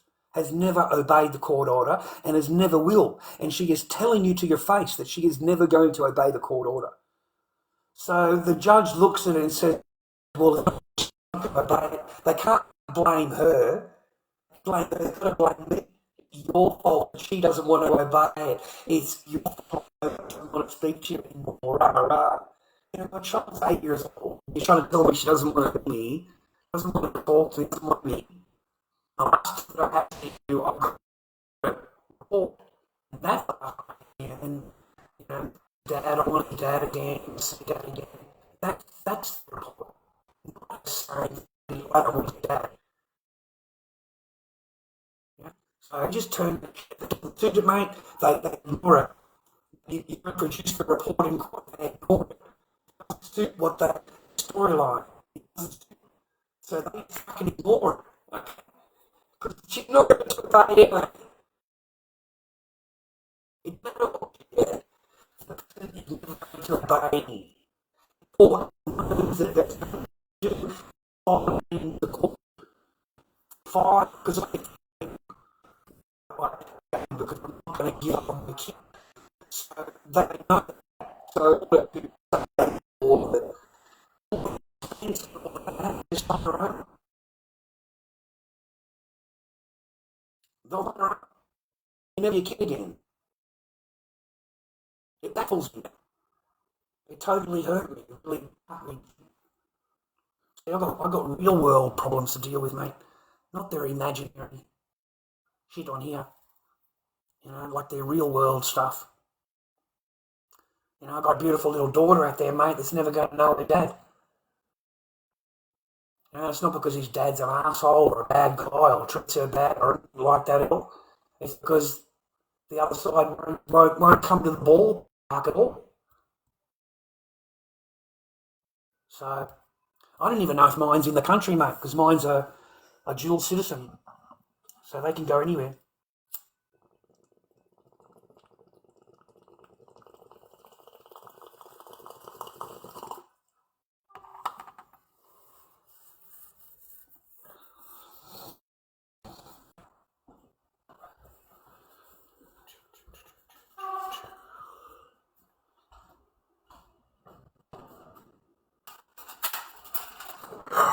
Oh, far out, man. I'm afraid so, Rod. It's hard to find someone on here to talk about it, man, because they're all children. And they just don't relate to it. know what I mean? So, but I try and warn them. That's what I'm trying. I'm trying to warn them, right? Because it's a hell of a lot of expense. It's, you know, I dropped 37, mate. I dropped 37, spent 4 years in their fucking court, and walked out with not even my original order obeyed. Not at any time. Absolutely nothing. And it seems to be a pattern. There are many of me, thousands of me, that don't see their children. And we are not bad fathers. We're not bad men. You know, I love my little daughter. You know, I took care of her all the way through when she was a bubba. I'm the one that stayed home, and I'm the one that changed bums, and I'm the one that took her to the park and the pool. And, you know, I did as much as I could as a dad for her. And nothing mattered more than being a father. You know, it didn't matter if I was doing a live stream, mate. Once my daughter came home at 3 o'clock, the stream was turned off. You know, it's time for me to be a dad. And I would go back online at 9 o'clock at night because I'm lonely. You know, I'm married, I've got a great property and a family, but I'm lonely as fuck.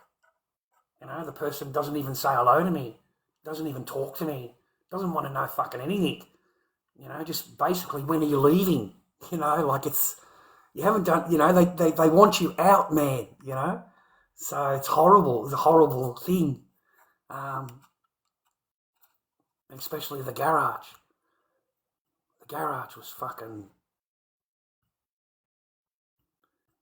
you know, I still have dreams about that shit, man. You know? That was horrible. It was, but they still find a way of making your life even worse. You know, they keep that property. It doesn't work. It doesn't work. It doesn't open the door. So once you lock the fucking door, you're out. You're locked out. This person would lock the door at 7:30 at night. Lock and not connect. So I go to the toilet and go to the backyard.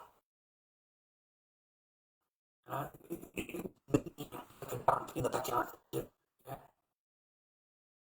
So they find ways of driving more and more into the ground. Yeah. So, you know, because you'll go to as soon as it goes dark, you know, I'll open the door in the morning, you know, 7:30, but you can use the toilet, you know.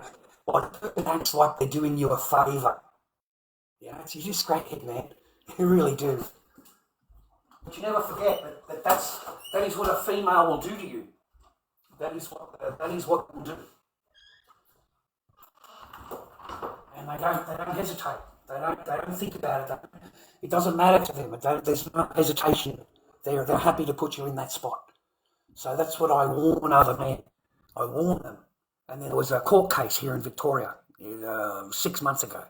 There was a big court case. You can look it up on Google.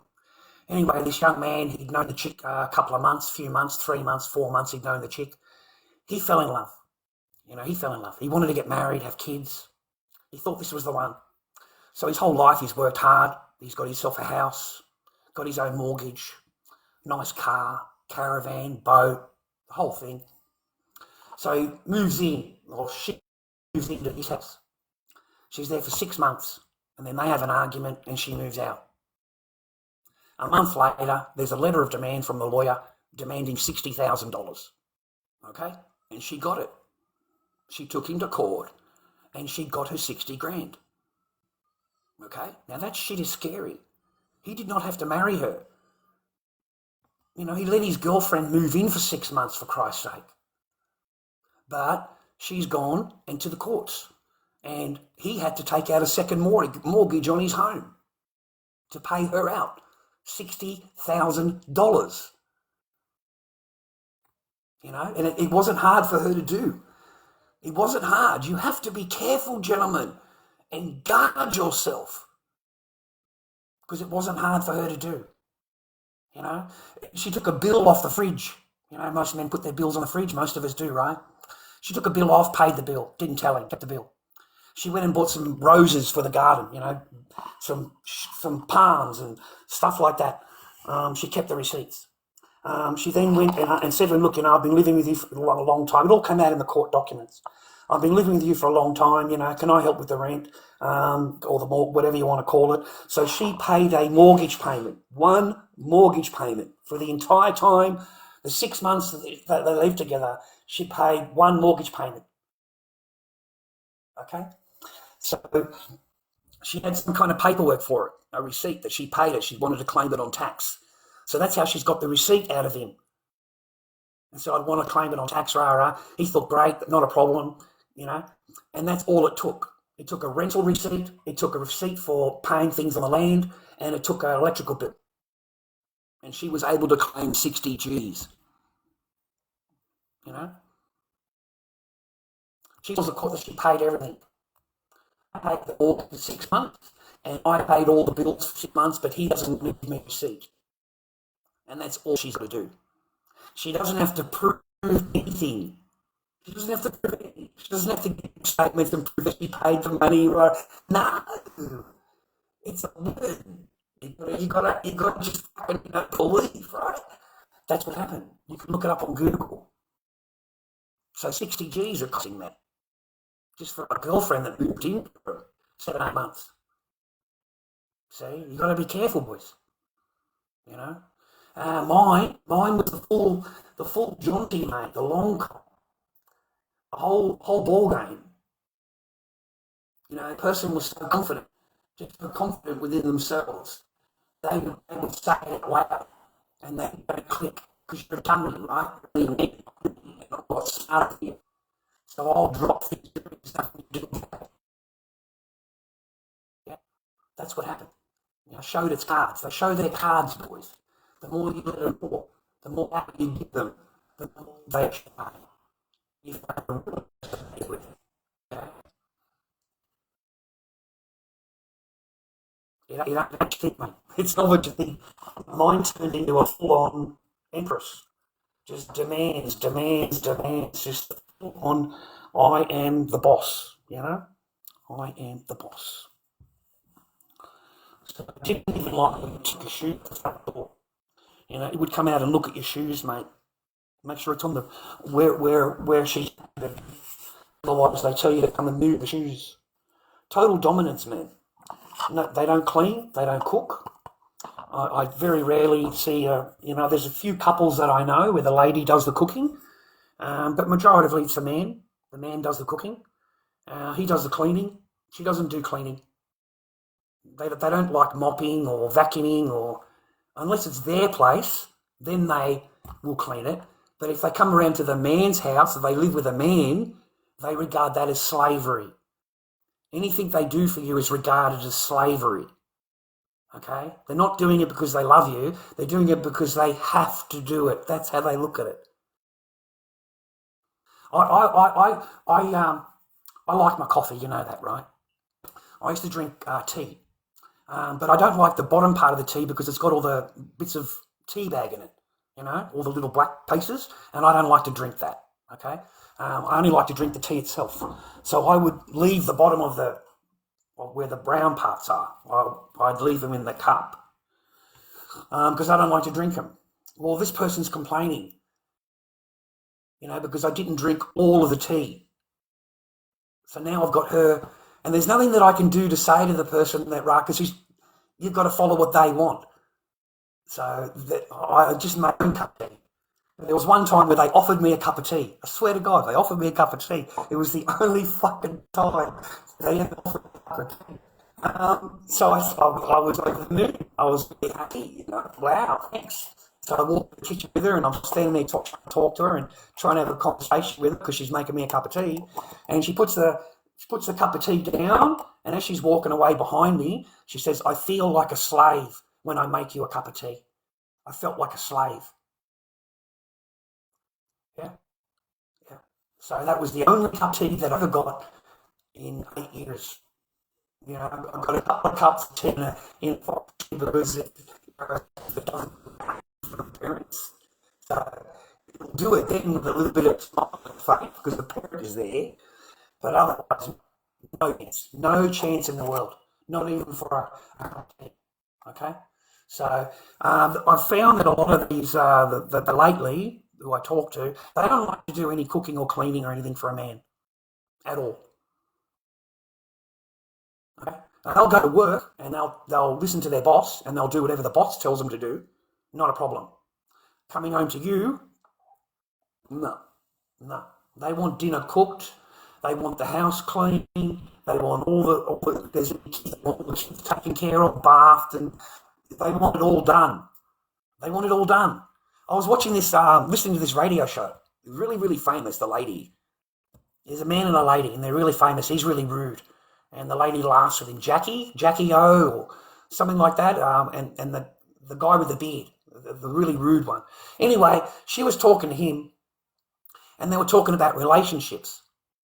And she was quite open. She says, I don't do any cooking, I don't do any cleaning, and I expect these things to be done when I get home. She had a fucking list for her husband to have done before she got home. Okay?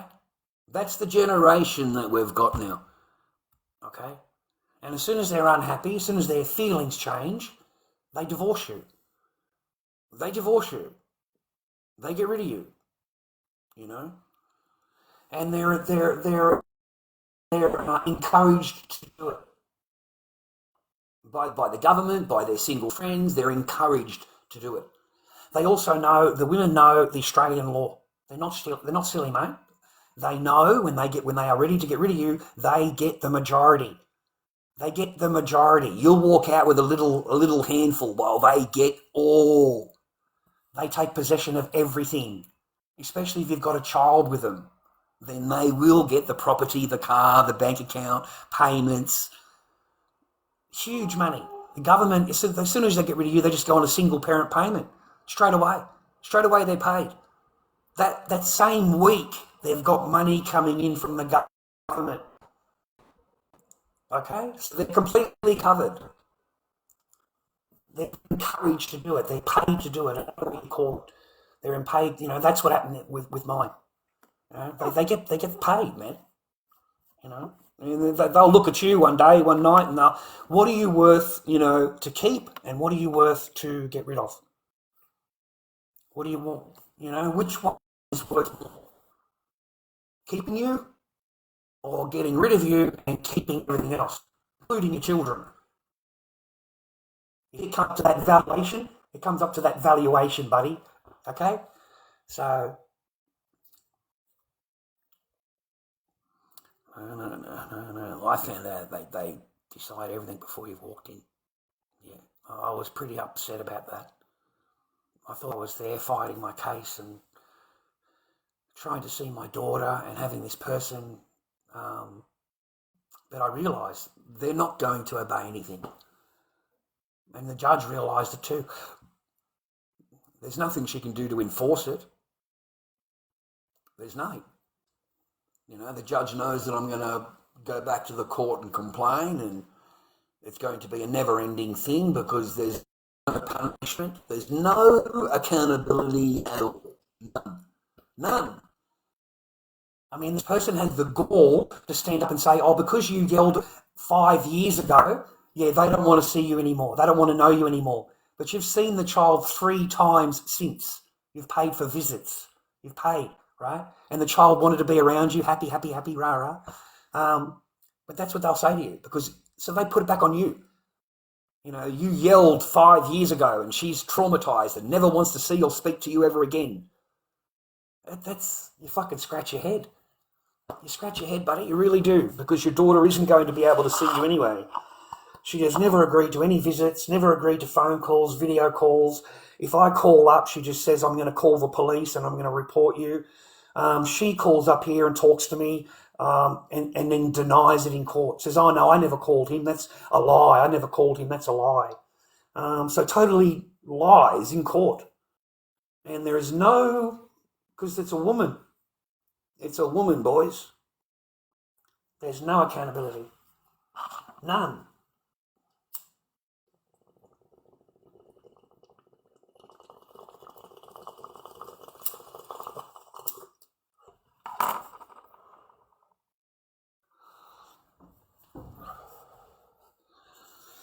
There's none, mate. It's upsetting. I don't see my kid, that's all. I don't see my brother. I missed the boat. I have to wait. I have to. One day that he called Dad wants to contact Dad. That's what I have to order. Stuff. I tried to call it.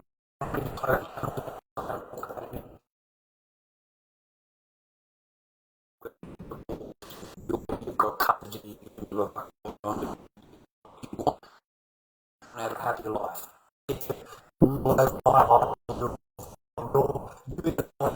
You know, it doesn't work that way. You should have brought that up. And you can't bring it up in the last hearing. Okay, it doesn't work that way. I don't have that power up to him. All I can say is, if he comes anywhere near you, I want police officers to arrest him. I'm thinking, well, that's the same for anybody. If you harass somebody, that's the same law. You're not allowed to harass. That's just normal. So they tried to make it a big deal in the order, right?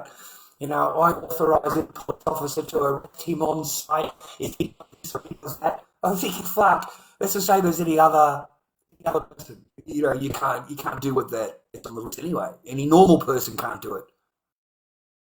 So it's not a special thing.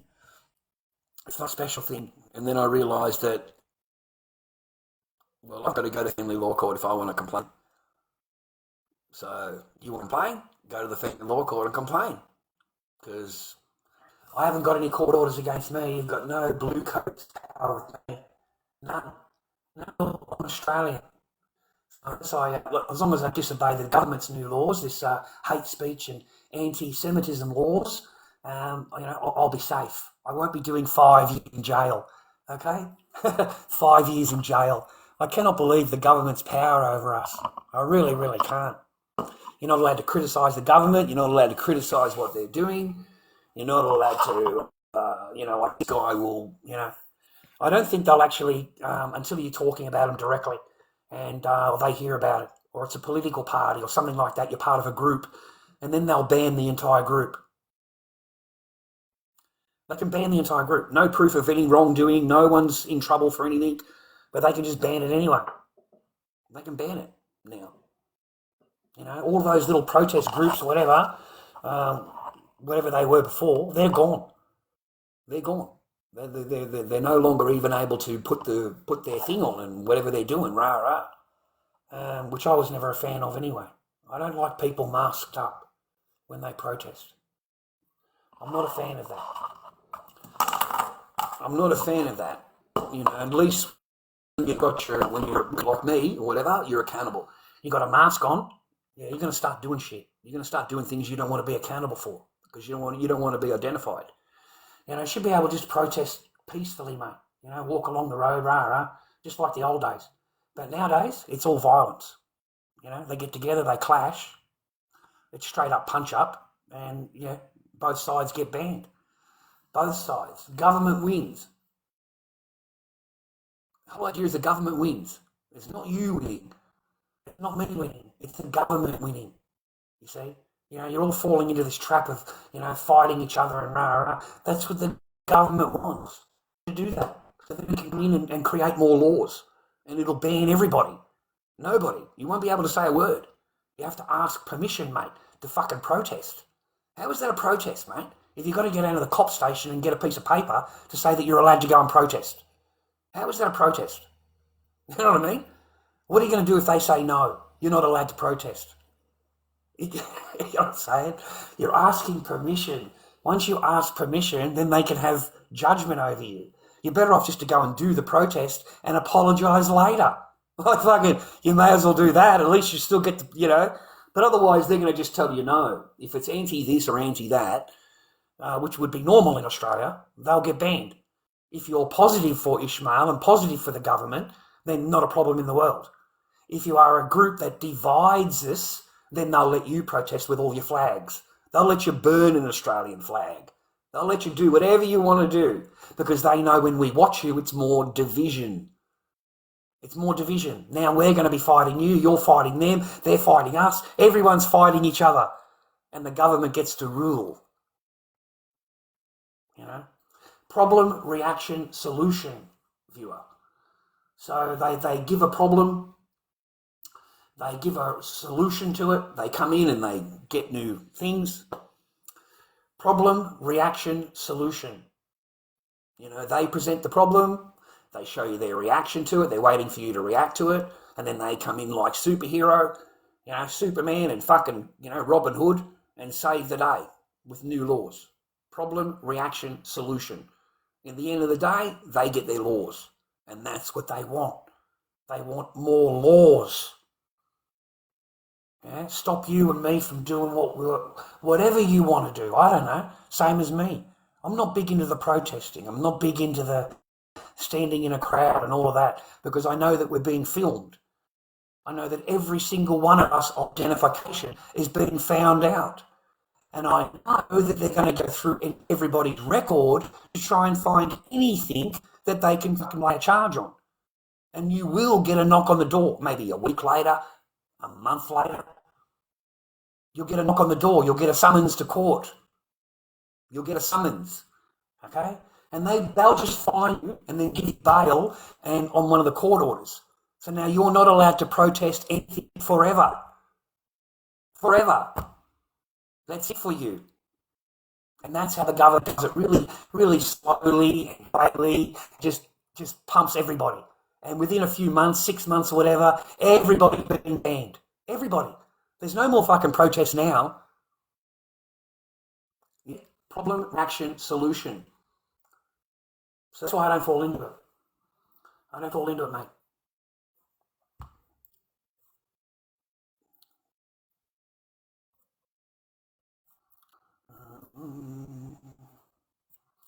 But yeah, you're better off if you're spending it on family law court, boys. You're really battling a behemoth. Battling a behemoth. And they know everything. You might make up a little bit when the lawyer, you know, they want a copy of your bank statement. Okay? They want a copy of your bank statement. They want to know how you know. So they know exactly how much paper you got. Right? And your court case will last as long as your papers. I swear to God, they will string that out as far as they can to get as much resources out of you, and then they will get rid of you. Move on to the next case. That's all I do. They never did anything for the entire 4 years I had a family law court. Not at all. In the office, they report not a single word. It gives the dream.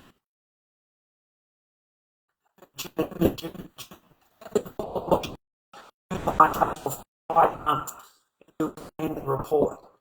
5 months. Minutes, and it's really easy. We're booked out. The next court case, 7 months. 7 months.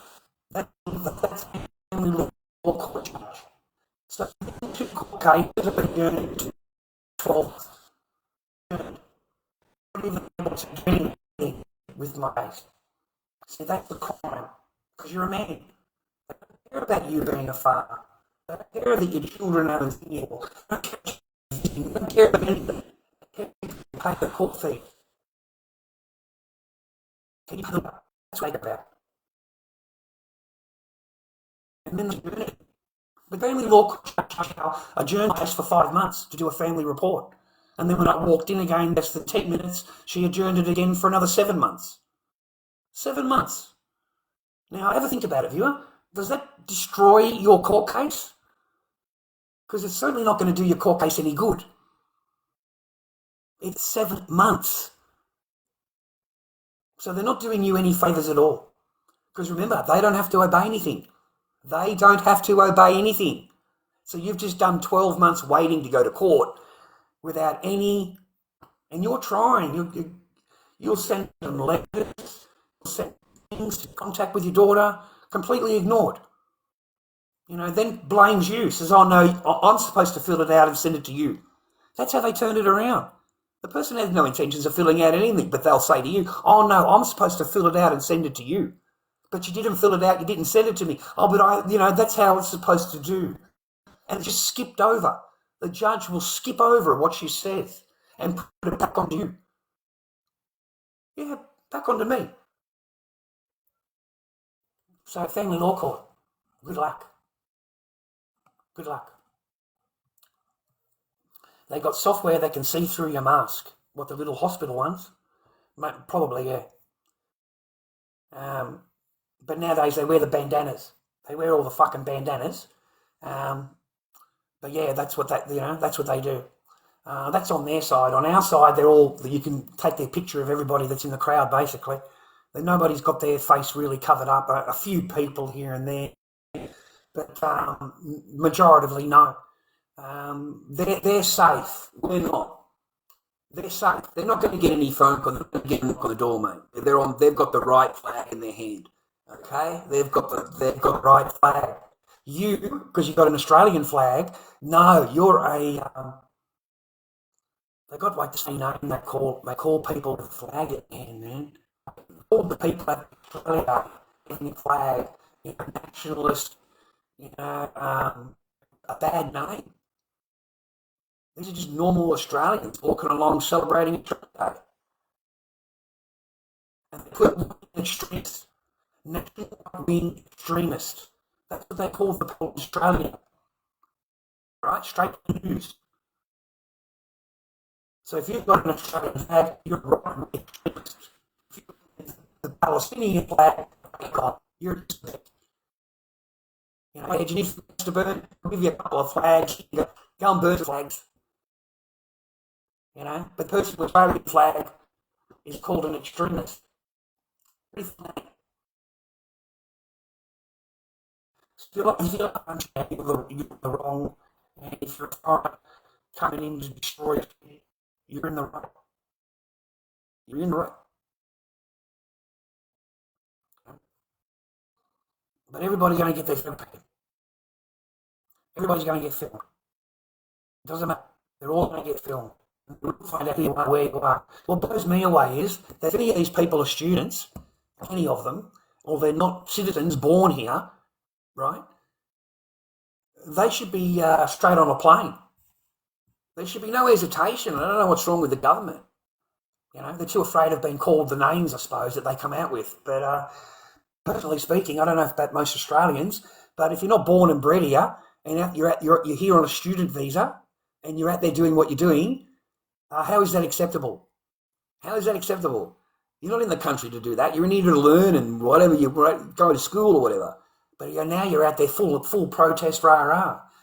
In my eyes, mate, they should be on the first carrier pigeon, the first bus, the first fucking plane, straight out of here. Barred. That's it.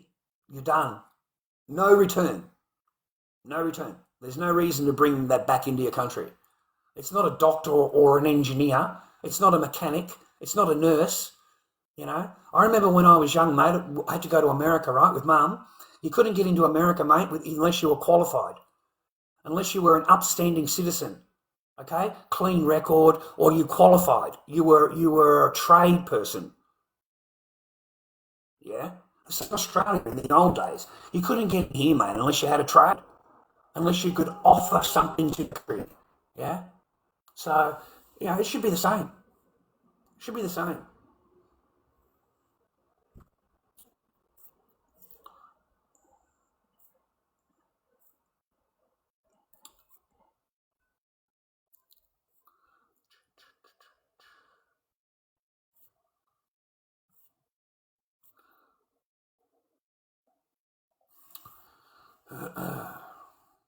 Yeah, they ban them real quick.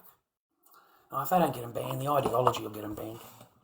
The ideology comes out and says, we're in fear, we feel unsafe. So they cancel whatever you're doing, man, they cancel it. But, it doesn't go the same way. It doesn't work the same way.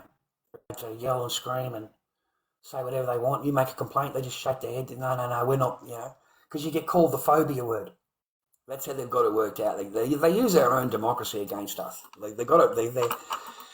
Don't think they don't have meetings about it, mate. Don't think they don't educate themselves on it. I believe they really do educate themselves on the political part of it, rather than trying to go in and conquer. In the old days, they go in and conquer. And if you don't do what we tell you to do, rah, rah, rah, rah, and that's how it was spread. It wasn't spread through love. It was spread through if you don't do it, then it tay for you, right? That's how it was spread. You had no choice. If you didn't do it, for you, right? So nowadays they've worked out they can't just come in and it doesn't work that way. You've already taken over those countries. Those countries you've already taken over, okay? Now you want the fresh meat. You want the fresh meat. At the same time, you want us to pay for it. You want to be on the full payment, house, car, whatever it is, comes along with it. You want everything. But at the same time, you want to say, oh, no, I don't like how you live. I don't like all these rules. I don't like this. We need to change this. We need to change that. It's amazing. And it's like you got your hand going, no, and your other hand is out the back here, and it's fucking like that because you're collecting as much payment as you can. You'll collect as much payment as you can from the system, but you won't. You want to change the system. Yeah? And then once you've done that, you want to move on. You want to move on to somewhere that doesn't have that system, somewhere fresh, okay? So that's what you do. You just move from place to place and place and try and pull the same stuff everywhere.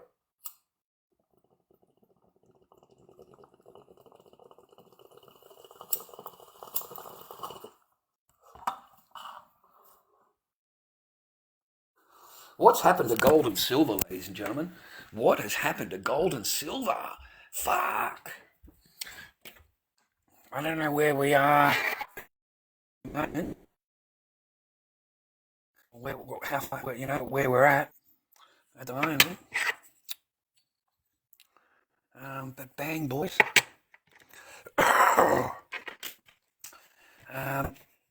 It's either going to die, it's going to live, bro. Okay? It's either going to die or it's going to live. And it's exciting for me. Exciting to watch all these things go up and down and, wonder what the hell's going on and wonder how long we've got. They want this system installed, mate, by 2030. It's all got to be done. And that's throughout the entire world. All the countries have signed up for it.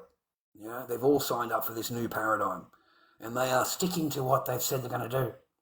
There's a sickening new contract that was signed by the Lady Gaguard or whatever it is from the EU. And she signed it with the Indian Prime Minister to open up the borders. Yeah. Open up the borders. They need cheap labour. It was a labour thing, rah.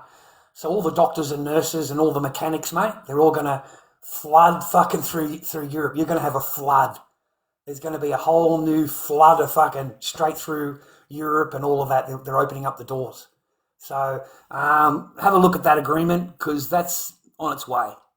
And once that starts peaking up, mate, you're going to have the two groups not going to like each other. So I don't know what will happen when the two groups or two ideologies meet, because if they aren't the same, they fight. They fight, okay? They don't get along with each other, mate, let alone the rest of the world. They don't get along with each other. So apparently it's the other group. It's not the same. There's two different groups, and apparently it's not the same group as what they've already got there. So now they're going to import from India, open up the floodgates. The Lagarde lady. Lagarde? Is it the lady in charge of the EU? She signed the agreement with the Indian Prime Minister to open up the borders. So hang on, hang on, man, because it's going to be a bumpy ride. And I feel really sorry for the locals. Really sorry for anybody that's got children, especially females. And I'm talking from the age of 4 years old onwards, okay, because they don't hesitate. They don't hesitate. They don't hesitate. They see a foot showing or a hand showing or that's it. Forget it. They literally grab them in the middle of the day and pull them into the alleyway. It's on video, man. You can look it up on TikTok here. And the guy grabbed her straight off the street, a little tiny little thing, mate, on her way to school. And two ladies were wondering about it, so they followed him. And he took her into the alleyway. And it was just lucky that they went and grabbed her, and she was just bawling her eyes out. just, just inconsolable, this small, tiny little thing. This guy was a gigantic. Fucking gigantor, mate. Okay? That's what you can look forward to. Yeah? You had another one the other day. The lady helped him in the help centre. She helped him in the hotel or whatever it was. So she was one of the workers there. So he's followed her home at midnight. She finishes. He's followed her all the way to the train station and ectade, mate, 19 times in the head with a screwdriver. They don't think the same as you, man. They see hair, they see eyes, they see nails. They cannot control themselves. They're not able to control themselves. So it's an entirely different mindset, and when they look at you, the other side look at you and go, oh no, that's their culture and all that, rah-rah. No, it's fucking not. No, it's not. That's something that's special they bring for us. Yeah? So...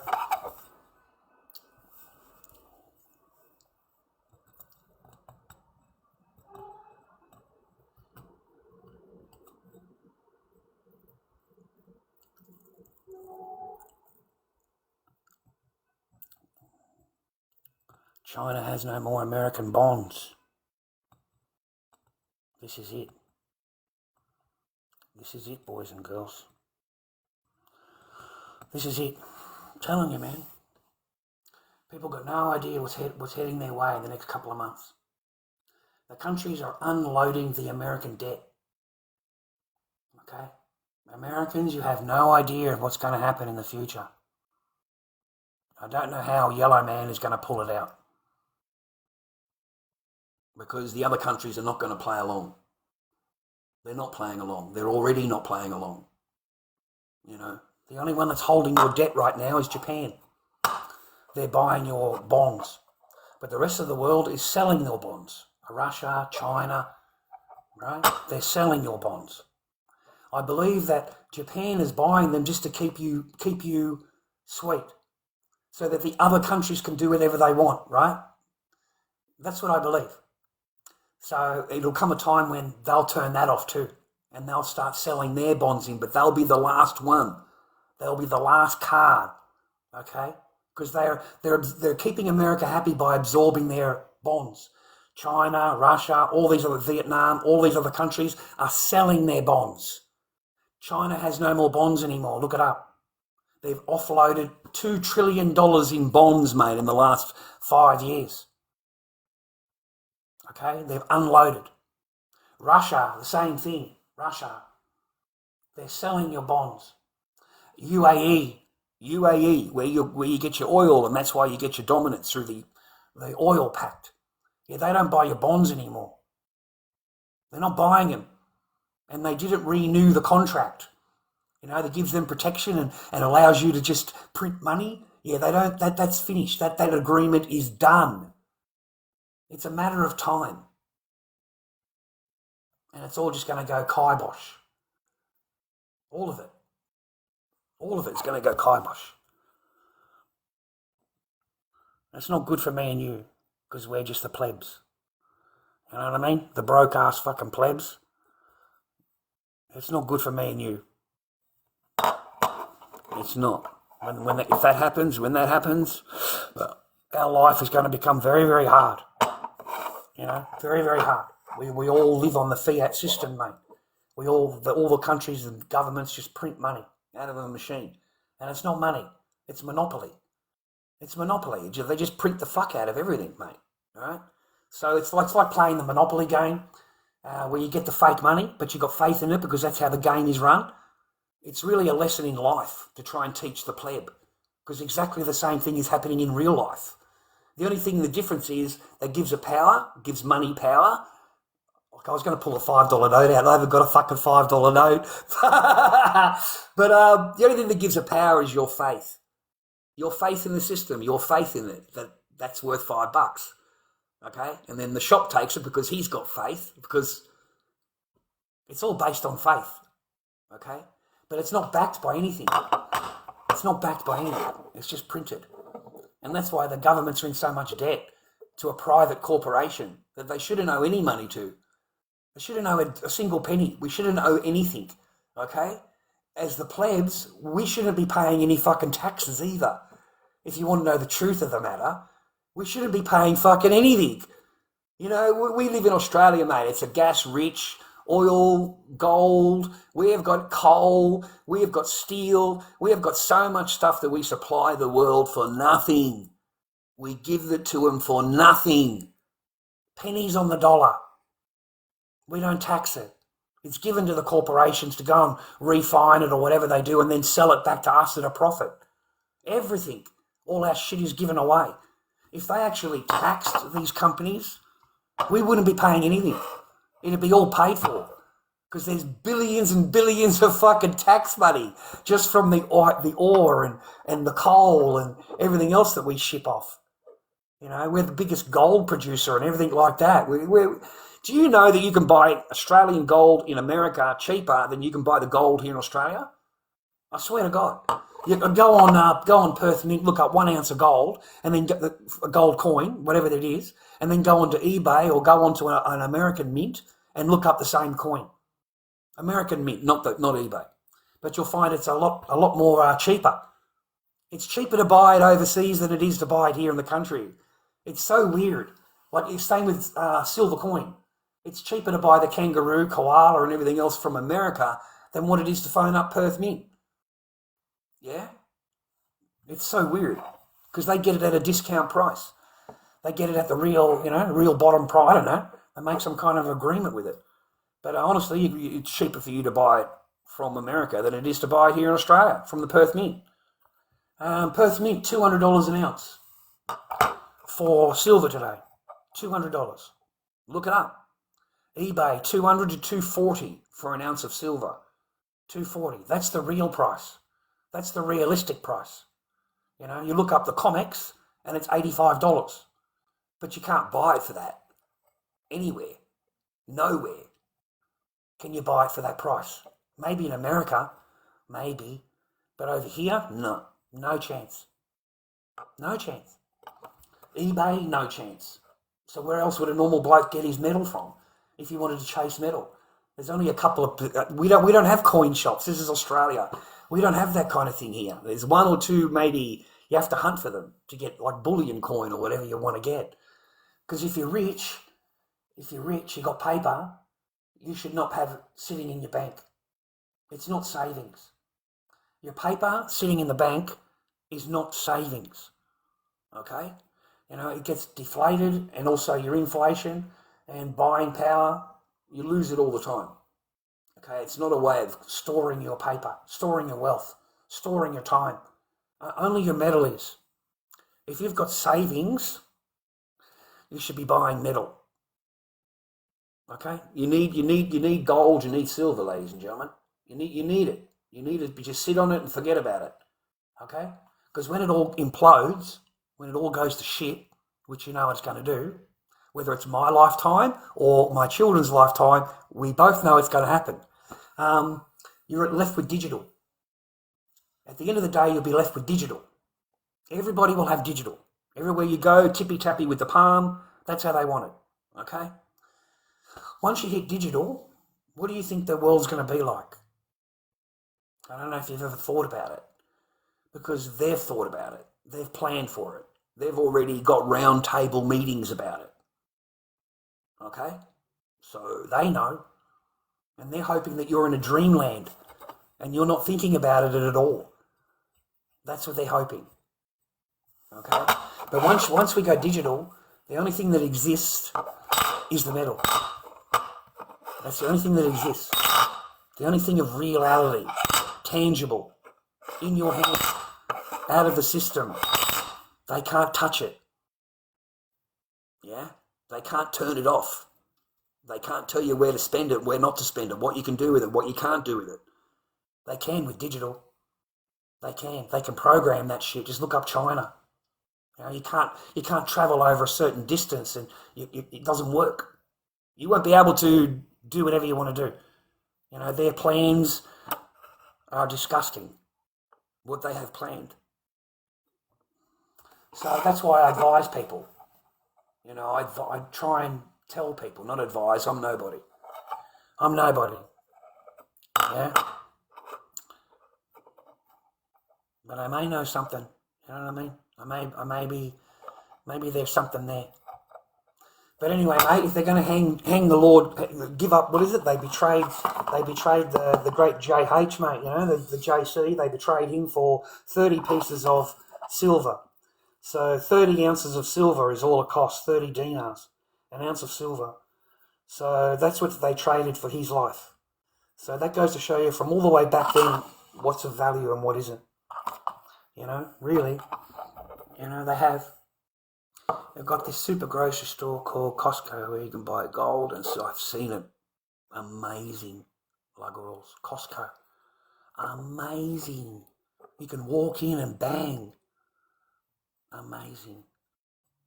I've heard they've been finding hard to get stock. I've heard they found it hard to keep up the demand that's been going on. Even at 100 US, there was still demand. You know, the bars, the rounds, everything. You know, they were sold out here, and there's a few videos on YouTube about it. They couldn't get the supply, and the demand is huge. Americans aren't silly, man, especially if you've got paper. If you've got paper, you fucking mate. Yeah, you soon realise that if shit goes down, yeah, I've done all this for nothing. So I better transfer, you know, there's no good having 100 grand or 50 grand in the bank. You may as well have fucking 5 grand and fucking 40 in gold. But people are waking up to it. The normal average person, Joe, has woken up to it, hopefully. But it's taken them long enough. It's taken them long enough. And now they're scared out because it's been driven down to $70 or $80, so they're scared out because they jumped in at the top. They jumped in when it was 100 and 120. They go rushing down to buy fucking rah-rah. They buy at the top. And then, of course, it gets slammed. Now they're out $50 an ounce or whatever it is, $60 an ounce. Right now they're panicking. They're absolutely shitting themselves. Okay, in their eyes, they've lost rah-rah-rah-rah-rah, you know. Whereas if they bought it years ago, it was $12 an ounce, $25 an ounce, $30 an ounce. I remember buy it now on eBay, $25 for eagles and maple leaves, and you know, I was stunned, absolutely stunned. You know, I was watching the big slam, you know, because I find these things fascinating. I don't know, I'm old. I like watching this shit. So it was going up, right? So I put the graph on, it's going up, and I'm thinking, this is amazing, right? To actually be able to witness it, right? And then it got to 50, and then it got slammed. It got fucking totally smashed right down to $23 or something, $22. And then I go on eBay, and all these dealers that were 50, like yesterday or the day before or whatever, all they do is money, $25 right now. $25 right now. Wow. I couldn't believe it. I was stunned. Stunned. And there was nothing I could do, mate. Everyone just laughed at me. Like, I don't want to do the talk about it. She would just laugh. She isn't interested at all. So I can't even get 2 words out of it and talk to her about it. You know, there's just no communication at all. Couldn't even look up from the phone. So I learnt not to talk to her about it. But yeah, I just went and did it anyway. I went and did it anyway, Lugger Rules. I went and fucking punted anyway, mate. I thought, fuck it, you know? Because you have to explain. That's the thing with a woman. Every time you fucking got to explain shit. Like, when you want to do something as a man, you've got to go to her, you've got to sit her down, you've got to talk to her, you've got to make sure that she's happy with what you're doing and, you know, get her approval and listen to what her opinion is and do what she wants you to do in order to do this, whatever, rah. Like, I got fucking sick of fucking explaining myself all the time. Because, you know, you want my paper to go to China. You want my paper to be Daegu shopping. You want me to buy all Daegu shopping stuff. And all my money goes. All my savings disappeared, and all the money from the market disappeared. And, you know, a month later, I'm totally fucking broke. I'm totally broke. Like, all my money's been sent over in Daegu shopping. I had to go and ask this person for $5 to buy fucking chocolate milk. Like, it was embarrassing, mate. Embarrassing. And then the person would say, no, it's my money. So, you have to wait until Wednesday when you go to the market. And then as soon as you come home, the person's got her hand out and takes everything from you. Everything. Not a single fucking penny. She takes every dime you got. And then says, oh, no, you go to work on Sunday, so you can wait until Sunday. And does the same thing again.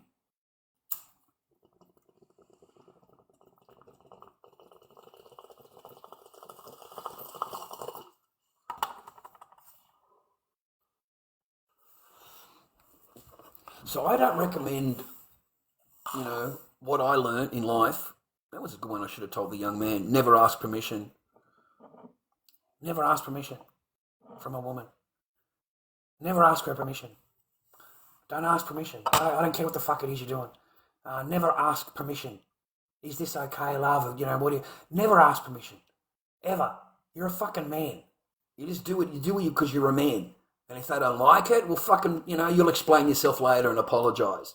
You haven't done anything illegal. That's for legal.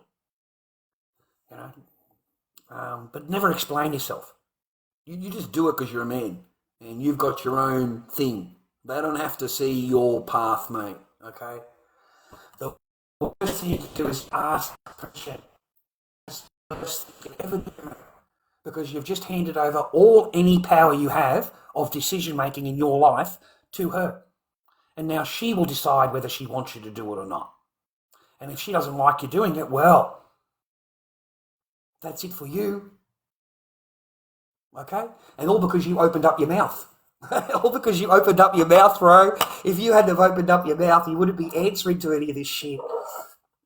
So I just didn't tell her. I got sick of asking, mate. I got sick of trying to get permission for fucking everything. Like it's a joke, Like this person would say to me, you know nothing unless I'm telling you. They're half my age. They're half my age. Like, fuck, there's plenty of things for you to be learning, love, other than how to control fucking people, okay? I mean, cook a fucking meal. That'd be good. Make a cup of coffee. That'd be good. Learn how to do that instead of trying how to control fucking everybody around you. Telling them how to think and talk and everything else. Like, what a joke. You never ask permission, mate. Not if you're a man. Just do it anyway. If they don't like it, you can deal with it later, apologise or whatever it is, But at least you got done what you wanted to get done, yeah? So I just went and done it anyway. I'm not interested in apologising or anything now. I'm not. I need to do this, so I went and did it. Went and did it anyway. They don't ever see anything, mate. Women don't see the future. Women only see now. They don't see anything. They don't fucking see anything, mate. It's just what you can do for me today. Okay, you can cut all of that short by just that. What can you do for me today? It doesn't matter what you did yesterday. It doesn't matter what you had planned tomorrow. What are you going to do for me today? And that's their framework. Okay? And it doesn't matter what you're doing. If you don't get done what they want you to get done, it was a fucking problem, eh? Like, it was a huge, big problem. I was supposed to jump up because you want the garbage taken out now. And I've got a paintbrush in my hand. I've got paint in my hand. I'll get to it in 10 minutes, No, I've asked, you need to do it now, okay? You need to stop what you're doing and do it now. Or they'd stand there with their arms folded and just stand there watching you, right? There's no fucking, they want control. I found they want control. I found the stronger that I was as a man, the more control that they wanted. Right? The stronger you are as a man, the more on path you are, your own mindset. Then they've got to change that mindset. They've got to change it to what they want. And it really annoys me how women use sex as a weapon. They use sex as a weapon. They'll deny, they'll, absolutely be so mean and, nasty. And all we've got to do is apologise to each other. Just a simple, I'm sorry, I love you, misunderstanding, whatever it is. But once you do that as a man, she takes full control. She does not say sorry for anything. Back in my day, the woman would be sorry. You know, if she said something wrong or done whatever, offended you and she didn't know about it or whatever, you would just tell her. And she'd say, oh, sorry, hon, I didn't mean that, or whatever. Or if you said something wrong, you would just apologise and say, sorry, hon, you know, forgive me, I'm an idiot, you know. But nowadays, no, man. It's a reason to divorce. A reason to divorce. A reason to get angry, you know. And anger is power. You know, women regard it as power, you know, because they've been able to get the thumb over you, been able to tell you what to do and what not to do. Mine had full control. Mine was, there's just no way around it, I'm sorry. You know, this person's allowed to disappear for days on end, no contact. But if you even go half an hour over to your mate's house to grab a smoko, suddenly you're having an affair. Like, seriously, the person will scream and yell and you're doing this and you're doing that. You went over to grab a smoko, mate. You've been fucking 20 minutes. You've been as quick as you can. But this person, you know, you're because it's power, it's an argument. I don't know what's wrong, man. Like, they got to argue. They like arguing. They like yelling, you know, or they like to give an attitude. And then if you respond to that attitude, they even give you more of an attitude. And they use sex like professionals. Like they become so mean. Just so mean and so nasty. And like whatever we argued about was last week. It was fucking last week. You've ignored me for 4 days. Like, you haven't said a single word to me, not anything, okay? Totally ignore you. And, you know, they think it's acceptable. They think that behaviour is okay. Not answerable. Don't have to answer to it. So 4 days, man, just ignore you. And so many women do it. They just ignore the man. They don't even say hello. They will literally walk past you and you don't exist. You don't exist. The only time you exist is on the time of the month the mortgage is due. And she'll tell you, oh, look, the mortgage is due tomorrow. Make sure you got that rah-rah. And that's the only time she said hello to you.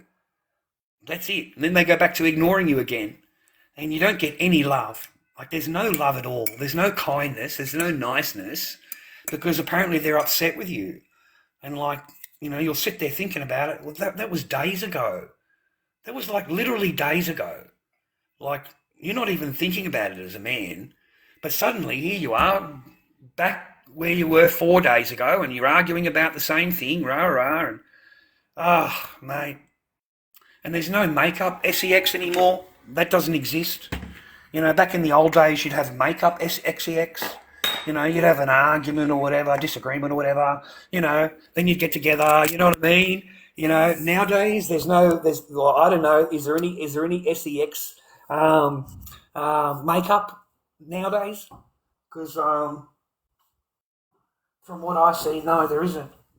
Because it takes two persons to apologise. It takes two people to tango.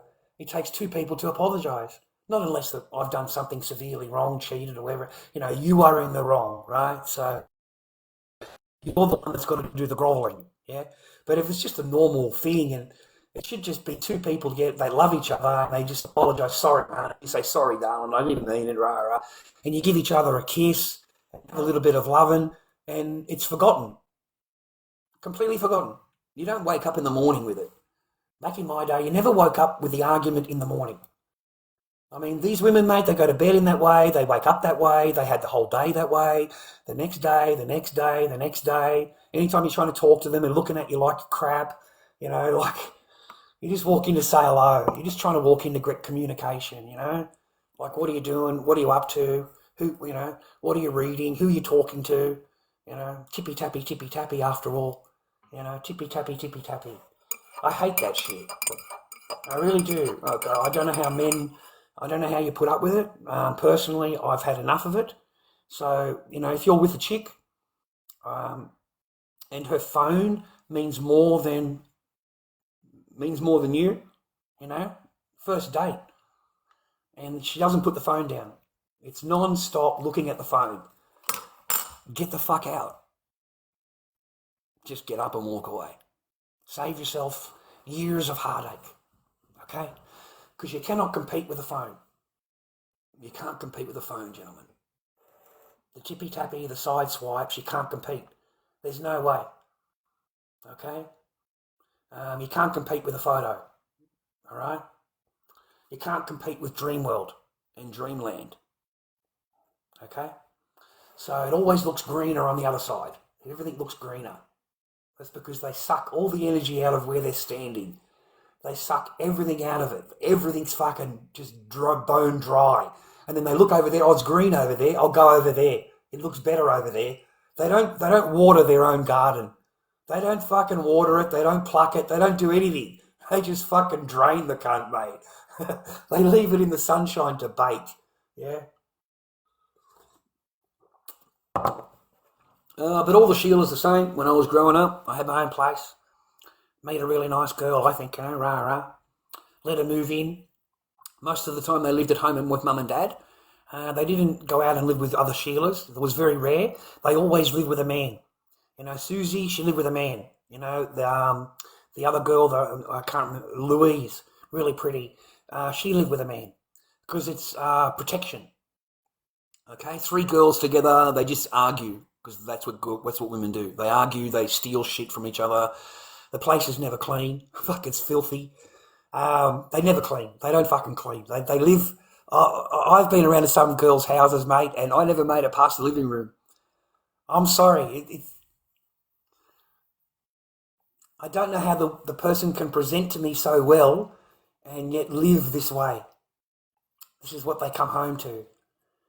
And, you know, I was warned before I walk in the door because she wants to shag me, right? She wants to take me home, right? So I was warned, but I didn't know it was that bad. I was blown away. I was completely,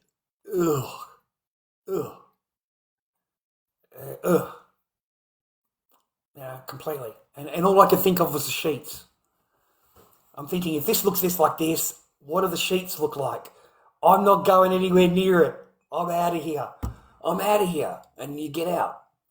Okay? But I found it even very hard, mate, to keep them happy. And, mate, these Sheilas lived at home. I was pretty well off. So I buy them clothing. I had a full house fully decked out for them. They could have their friends over. I wasn't an argumentative person.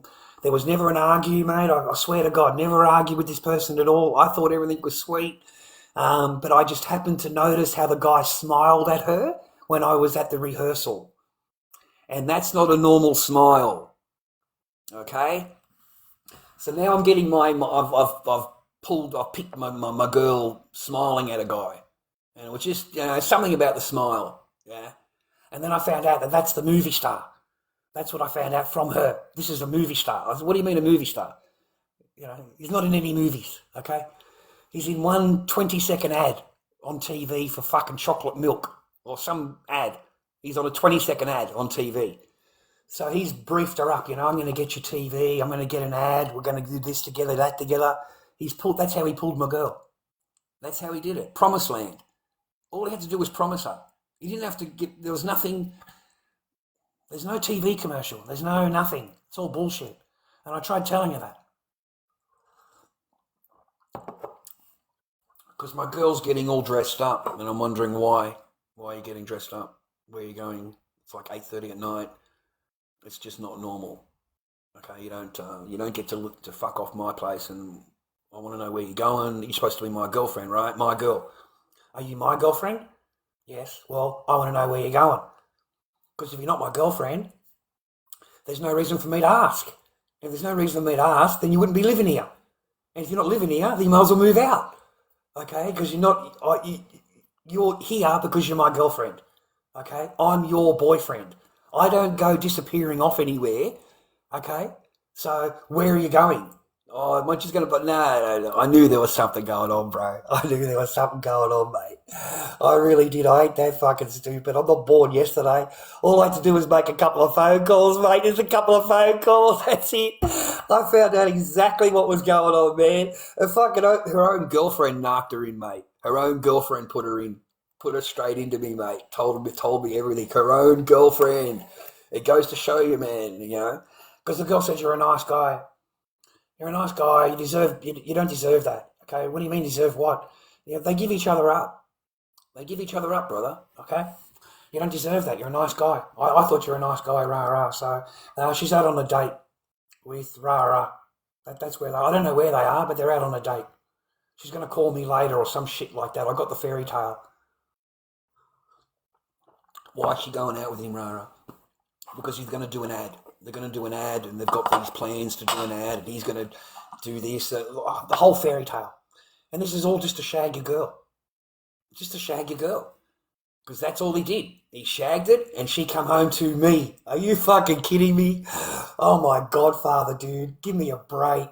Like, they don't even realise that you know. So they go and do the business, and then they come back pretending that they haven't done anything, mate. And this is a good looking chick. She's not rough at all, bro. She just was, tempted.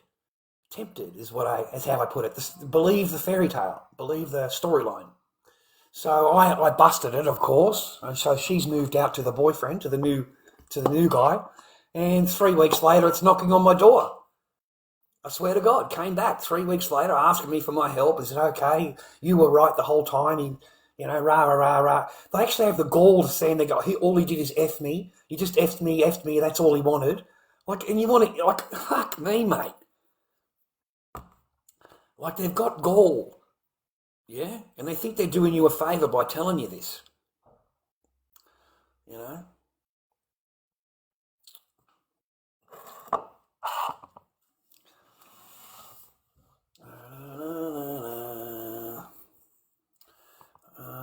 Probably.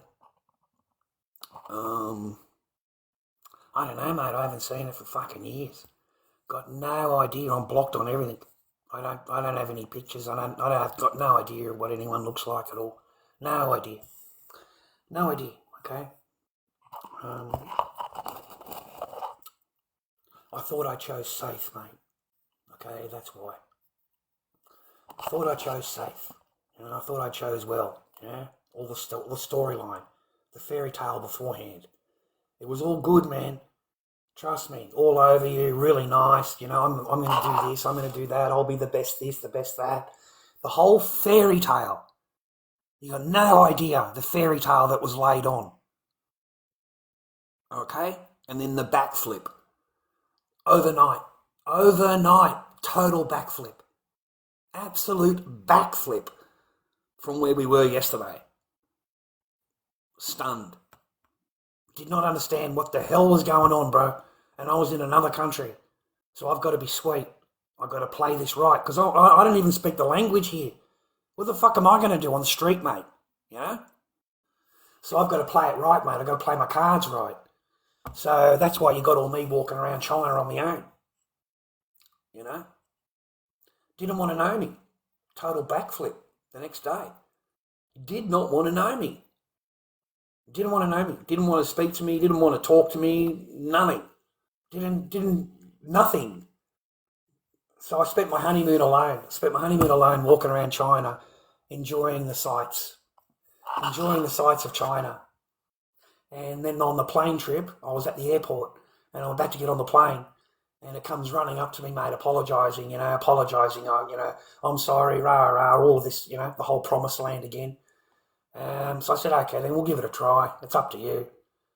Good God, hopefully you've learnt, you've learnt a little bit, yeah. I didn't touch it, mate. Didn't go anywhere near it. Didn't fucking nothing.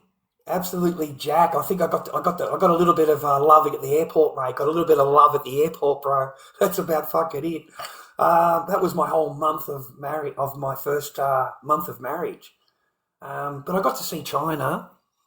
I enjoyed that. I understand what's going on. I'm not silly. There's nothing I can do about it. But I'm not going to be sitting at home wasting my month in a foreign country when I could be outside, Because to me it's all amazing because I'm from Australia. And to see all of this Chinese stuff and this culture and the people, and they're really nice, and all of the food, I was overwhelmed, happy. Overwhelmed. I don't care that you want to ignore me. I don't care. It's not gonna ruin my month in a foreign country, So I got out every day, mate. I was out every day walking the streets. I have plenty of stories, man. I can come up with any story I want, mate. I have many stories. I have lived all over the world. I've been married 2 times. I have children. I haven't lived. I've moved everywhere every year growing up. I moved every 12 months and lived somewhere else in Melbourne. I came from Sydney, got bored or whatever, had problems in Sydney and moved to Melbourne and been living on my own ever since, mate, basically, unless I meet a Sheila. But that's all true. My stories are true. I don't have to make up anything. My stories are true. So you can't imagine my stories because you live at home with mummy and daddy. You live in the spare room with mummy and daddy. Yeah, I don't have a mummy and daddy. Don't have one. Haven't had one since I was 17, 18. So it's catch and kill around here, mate. Yeah, catch and do your best. Catch and do your best. Try not to be on the street, Yeah, try not to be on the street. It was my shed. My shed. That was my shed. Okay? Ours. I was the stupid one and signed the paper. I was the stupid one. That was the worst mistake I ever made. It really, really was. Is signing the property and trusting what was told. Trusting it. We'll always be together. I'll always love you. We'll never be apart. The whole fairy tale. It's really good with fairy tales. Really, really good promised land fairy tales. But in reality, it's just a fairy tale. So I wanted to trust it. Mate. Give faith in it because I'm married and stuff like that. And that's what we do as Aussies, as men. We try and have faith that it, And unfortunately, that wasn't part of the plan. That's not part of the plan, okay? I correct, that's what I'm trying to say, Yarlam. But I had a little one. Yarlam. And I'm being told the minute I go, you're never going to see her again. What would you do? You've got the choice of going in there and moving in there, and she'll give you a bit of peace, or leaving and never seeing your child. Not much of a choice. That's why I spent 2 years in there. 2 years in a cold fucking garage, mate. It wasn't because I was broke, obviously, because I'm at home with the kid every day, but it was because I wanted to be with my daughter. I wanted to be with her, and come 8 o'clock in the morning, my daughter is in the shed with me, mate. She's in the shed with me. She's in bed with Dad. She's got her iPad and she's in bed with Dad. Yeah? Lays in bed with Dad, 8:30, gets up, goes and gets dressed because she's got to go to school. So I get up and she go inside, Mum get her changed, and then I'm the one that takes her to the bus. The bus that picks her up out the front, I'm the one that takes her to the bus. 3 o'clock in the afternoon, I'm fucking out the front of my house, Barham, to pick up my daughter. I get her changed, mate. I get some food in her belly. I give her some dinner, right? Straight to the park. Mate, my kid's fucking non-stop. An absolute treasure. An absolute pleasure. No duty about it. Never argued about it. I went in there and asked her a few times if I could just get 10 minutes, just 10-minute break. Okay, let me go outside and have a cigarette because I can't do it, I don't want her to breathe my cigarette. And it wouldn't happen. My kid would follow me out. My kids, because this one doesn't do anything. She's like, they're laying on the bed, they just got the fucking phone, they don't move, they don't say anything, they don't fucking move. They'll just give the iPad to the kid. That's it, the iPad. Okay? So my kid follows me out because there's no iPad. There's no iPad in the garage, mate. There's no telephone in the garage. You're painting, we're pictures, we're fucking drawing, we're playing hide and seek, we're playing chases, or it's go to the park. And we're at the park for fucking an hour and a half at the park. And it's an absolute pleasure to be her dad. Total pleasure.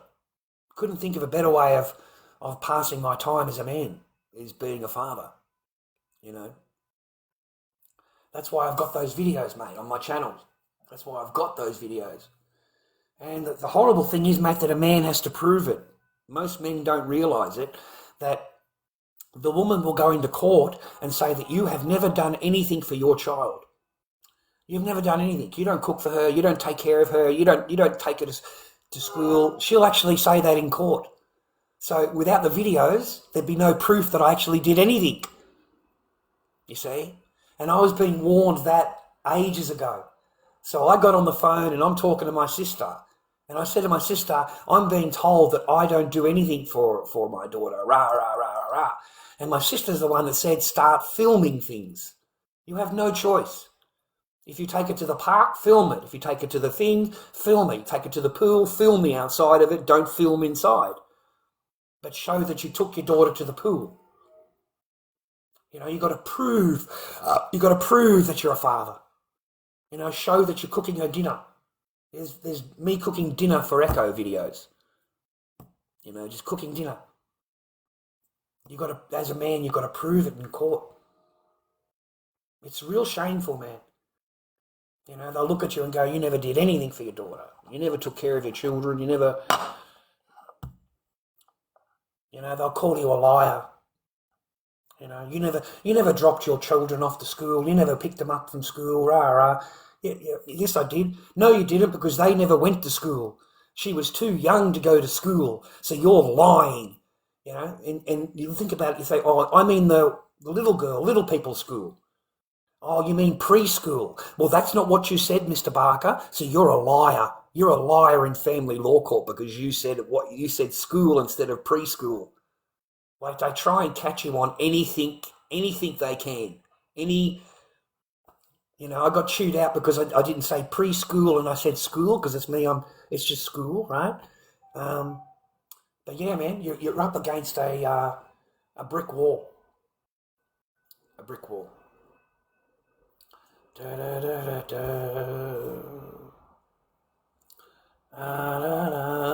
No, they don't, Oliver. We try and educate them though, man. I try and do it patiently. I try and do it nicely. At least I get response here. I don't get any response on YouTube.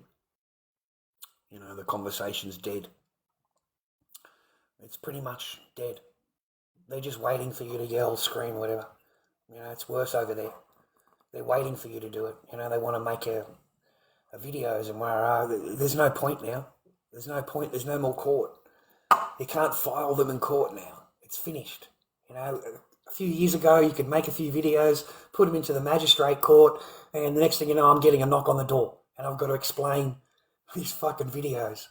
It's a fucking joke. And then I go to court to do it, and you adjourn it. You adjourn the court case. You got. I told my lawyer, I showed him the channel. I said, there's hundreds of fucking videos. We could be here for 10 years. I said, if they're only producing 3 or 4 videos every time for adjourn it, we are literally going to be here for years. Look. And I scrolled all the videos to the fucking lawyer. I said, there's dozens of them. I said, you got to put a clamp on it. He said, there's nothing I can do. Legally, they can do it 6 times because she's a female. She can adjourn the case 6 times legally. And she can get up to 3 months each time. 3 months.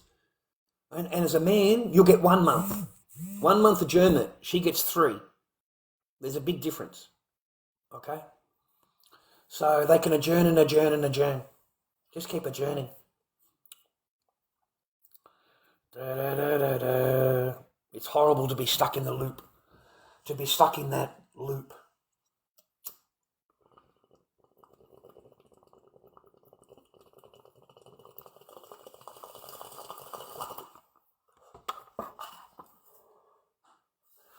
But my lawyer told me 6 times, and then the judge will have enough. The judge will ask for proof. They've had enough. They've had enough. They won't do it forever, Charles. They've got 6 chances, and then after that, the judge will demand proof. And he said, we just have to wait for that. We have to wait for the demand of proof. Okay, so just don't give up, and keep coming. If you don't come, you automatically lose. Okay, you automatically lose. So you have to come. See, that's what they're counting on, gentlemen. With me, that's what they were counting on. They were counting that I don't go to court. Just one time, just don't go. And then once you've done that, they get whatever they want. They can make any demand on the court, and because you're not there, they will get approved. So, you know, in case you don't understand orders, nowadays the court order goes for 2 years. I've never, as far as I know, they don't give 1 year anymore. Okay, it's all 2 years. It's 2, 5, 10, and life, depending on what you've done. Yeah? So they all go for the lifetime order. You'll have a lifetime AVO on your record if you don't go. Forever. So 20 years down the track, you may have an argument with someone, whatever, and that person decides to put an AVO on you because you're aggressive or whatever, I don't know. Right? Now you've got two. You've got 2 AVOs sitting on the computer when you go to court. The judge is going to hand you. You're going to be in so much more trouble, mate. It doesn't matter how old that AVO is. It's still current because it's forever. So they judge it as today. You know, you're going to do something to this person, so that's why they've got an AVO on you. That's how they look at it. They look at it like you don't know anything about you. It's 10 years ago. You've got nothing to do with that person at all. Nothing. But they'll still look at it as yesterday. You know, you're going to do this, you're going to do that. So you've got to be careful, man. I don't know, ladies, you've got to find it hard. Ladies, can I ask a question? Like, if you meet a guy, right, and he's a nice guy, all the rest of it, you know, and then you find out he's living at home with mummy and daddy, and he's living in the spare room, or they've decked out the garage for him, or whatever, but he's living at home with mummy and daddy. Is that a good prospect under today's standards? Is that a good prospect as a husband? Is that a good prospect material when he still lives at home with mummy and daddy? Okay, mummy does the cooking, mummy does all the cleaning, he's washing, everything. Everything. You know? And then you meet him. Would he be an ideal person to go and live with? Try and, you know? I wanted to ask the ladies, man, because I don't know if they think about it at all. I don't know. Once they get the zoob, that's it, mate. They fall in love with the zoob, I suppose. They fall in love with the zoob. I don't know. I just fucking look at it and think, man, I don't know what women are thinking. I really, really don't. Like, it's like a giant red flag to me. It's like a huge red flag. It's just a question I wanted to ask. You know, I wanted to ask the women. You know, and maybe give the men some insight into a woman's, you know, point of view. I did, yeah.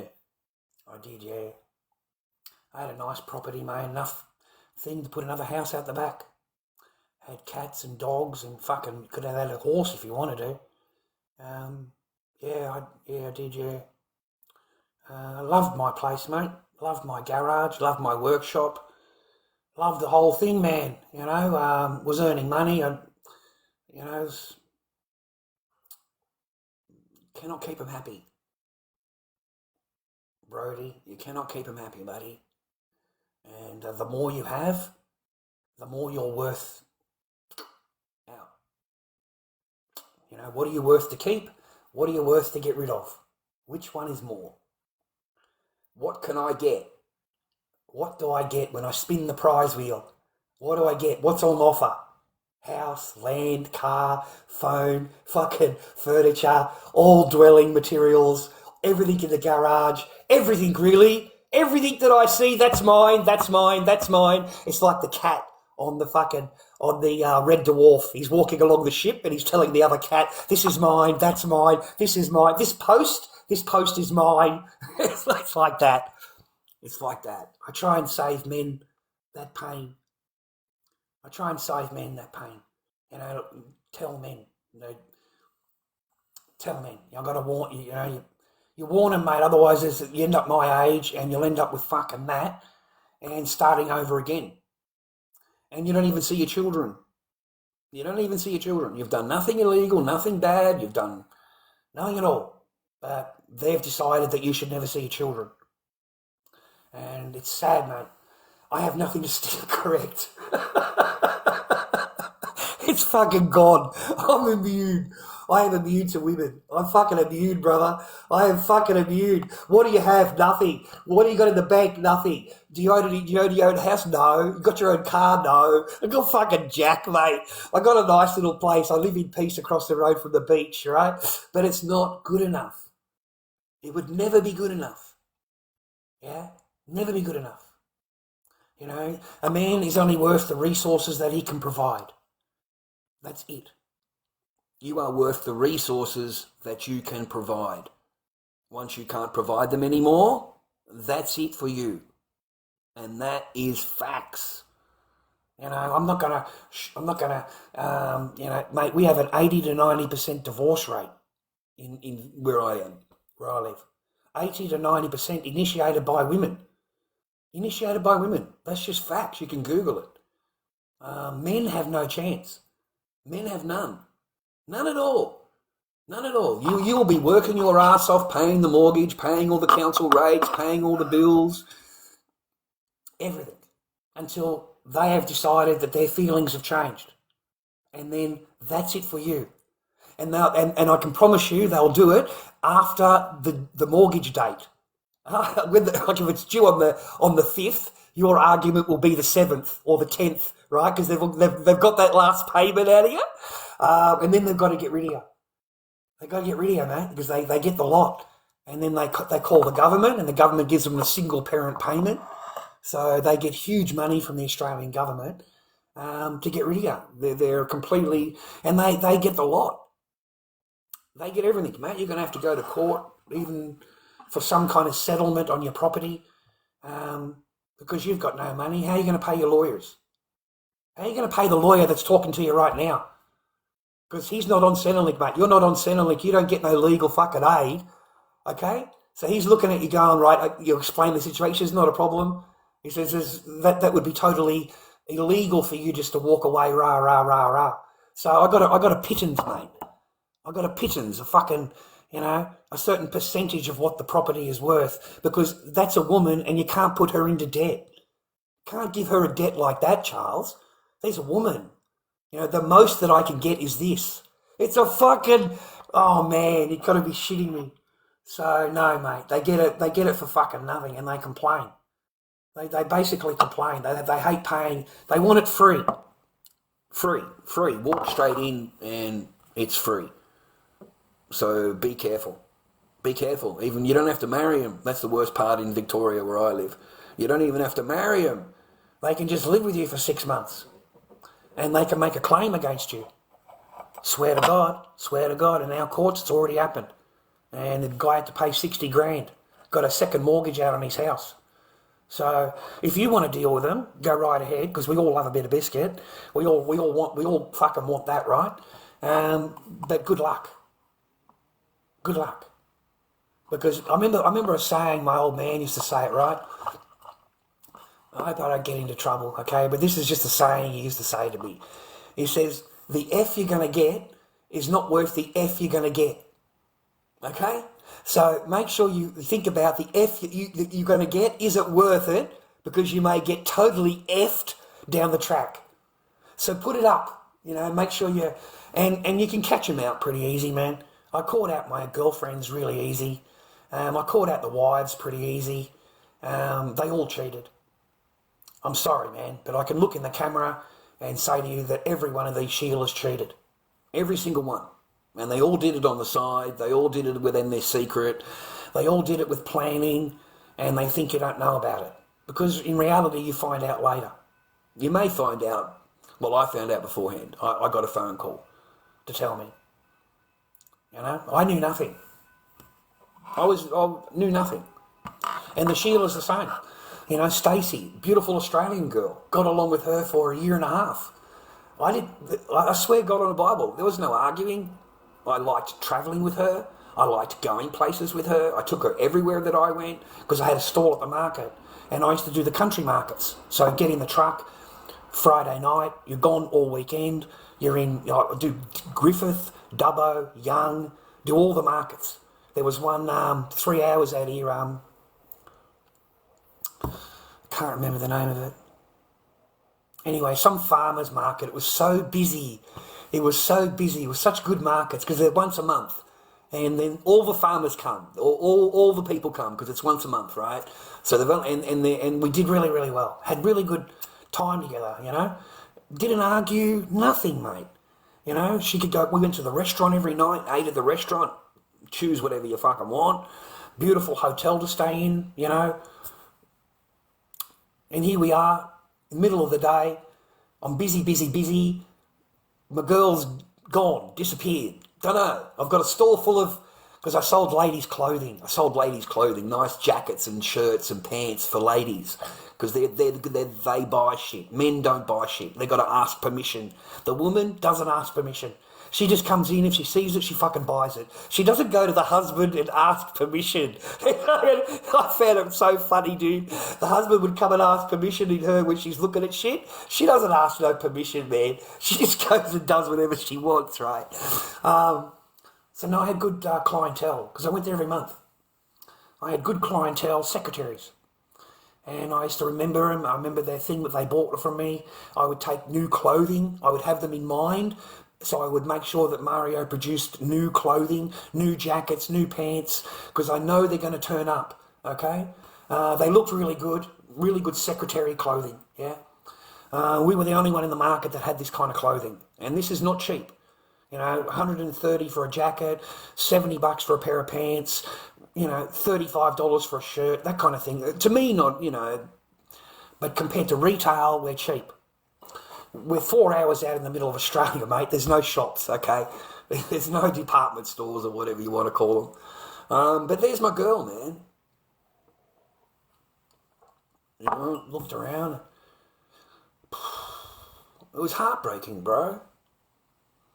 Because there's my girl down the back of the freaking thing here, behind the shirt rack, and she's having a big conversation with a big guy in a fucking hat. One of the farmers. She's having a great old conversation with a farmer. I was heartbroken, bro, because I really liked her. So I walked straight up, mate. I swear to God in the Bible, walked straight up to her. I said to the bloke, listen, mate, she's got an hour's break. Why don't you take her for an hour's break? Well, take her for an hour, go and have some lunch, or go and have a break, love. You know, you need to have a break. I acted like she was just staff. Because obviously that's what she's told the guy. I'm just down here to work for him, rah, rah. And they walked off together. That's how much gall they've got. That's how much fucking kahunas they've got. Okay? Now, I didn't say nothing, man. I played it. Was really upset. Waited to serve those customers. Got them out of the store. And unpacked the whole thing. Unpacked that so quick, your eyes would blink how quickly I put that clothing into the van. I had next door neighbour help me, and on both sides, because I told them. So they both got me into the van within 20 minutes. Within 20, you know what I mean? Like, that shit was just thrown straight into the van, all the stuff hanging up, bang, bang, bang, just by the handful, mate, grabbing it by the handful and putting it into the van, instead of just a few, an entire thing, and putting them into the van. Mate, by the time that Sheila come back, I was on the road. It's just, you know, out of there. And it's chasing me down there because it's seen me leave. And I said, just catch a ride home with Mario. Mario said because he's going to stay longer than me. I'm out of here already. You know, enjoy your lunch. I'm already going home. So that's what I said to her. I said, Mario, I'll give you a lift back. He'll give you a lift back to Melbourne, okay? But I can't have her in the truck, mate. I'm sorry. I just can't. You know, I'm not interested in playing it, yeah? So, you know, I get home, mate, I swear to God, Bible, a couple of weeks go past. You don't contact them, boys. There's no phone calls, mate. There's no nothing, okay? You don't contact them. Let them think about what they've done. So a couple of weeks later, I get a phone call. It's apologising, you know, all the rest of it. Wants to get back. I think, okay, I'll throw one into it. Why not? Because it's got a great set of carpets. I need to get in between those carpets. I've got to get in between those carpets, mate. They're fucking like, you know, they're like fucking, right? Got to get in between that, right? So, okay, we're going along. It's like a couple of weeks later, a few weeks later. Okay. So it invites me to the birthday party. It's her birthday. It's 23, whatever. So I go to this birthday party, mate, at the house. And there's like men everywhere. It's just like a sausage fest. Okay? It's sausage everywhere. It's just a house full of sausages, mate. Okay? Now, I'm a good-looking bloke. I'm well-dressed. I've got paper. I don't have to put up with this shit. Okay? I'm looking at it. I don't really want to talk to you. I don't want to talk to you. I don't want to talk to any of you people, right? I don't know what's going on here. There's something going on here, right? I could just feel the vibe, bro. I could just feel it right in the air, man. So I go over, I grab a beer. My Sheila says hello to me, comes over, says hello, and then she goes over and talks to one of the other people over there. It's her birthday. I don't care. I don't care. Didn't think about it. Didn't even, it's your birthday. Go and fucking have a good time. Go and mingle. I'll catch you later. So I look over, man, and this guy walks up to me. This red-headed guy. Like, he's a bit chubby. He's got a pair of dress pants on, dress shirt on with a tie, and he's fucking sweating. You can tell where he's been sweating, okay? And underneath his armpits, all sweat. But he's got a long sleeve shirt on. And that shit just fucking, I don't know, something about it, right? I don't know, man. I don't like seeing it because I don't dress like that, right? So he's like, hi, how you doing? I said, yeah, good, chit chat, right? So it turns out, like I've said, who are you? What's your story? He said, I was the ex-boyfriend before you. I've gone, what? I said, are you serious? I said, you can't be serious, man. He said, yeah. I am, yeah. I was with her for this amount of time, rah. I effed her here and I effed her there and I effed her in the spa and I effed her. Like, he starts fucking giving me the mouthful, right? I never asked, right? So I said to the bloke, I said, who's that? Because suddenly I could just see where mine was, and she's got her hand on the guy's knee. And I'm wondering why you got your hand on the knee. It's like really close. Like that, really talky. And I'm a man, I get embarrassed. Well, that's supposed to be my girl. I get embarrassed at that. I really do, as a man. I get a little bit dirty on that, right? A little bit arky on that, right? You don't have to be putting your hands on the person. You don't have to be up really close to them, talking to them. What's going on, right? Because it's not normal. It's just not normal behaviour. We're a little bit close here, right? Who's that? Oh, that's the boyfriend before me. I said, are you kidding me? He's gone, no. He said, you see this guy over here? I said, yeah. He said, that's the first boyfriend. I said, are you shitting me? He said, yeah. And that guy over there? He said, that's the guy after him. I said, I just started laughing. I said, you've got to be joking, right? He's gone, not at all. I said, why would they do that, man? Why would they have all of us together like this? What's the purpose in that? Yeah? So, I got out of there. If you can explain that kind of purpose of having all the sausage fest at your birthday and they're all your exes, you go right ahead, ladies, and explain it why that person would have it that way. But I never heard from that person again. I never heard from her. I don't know what happened at the birthday. I don't care. I just got in my car and drove away because I have respect for myself. I don't need that biscuit that badly. Yeah? So, never phoned me again, never contacted me again. That was the last we ever spoke to it. And that was a chick that was my girlfriend for all that time, Louise, the same thing. Another one, the same thing. I don't want to mention names, but another one. I'm on working up in Perth, working up there doing sales up in Perth. Had an argument with mine because it just wasn't happy. So I sent it back to Melbourne. Look, I'll be back in a few days. We'll talk about it then. Sent it back to Melbourne.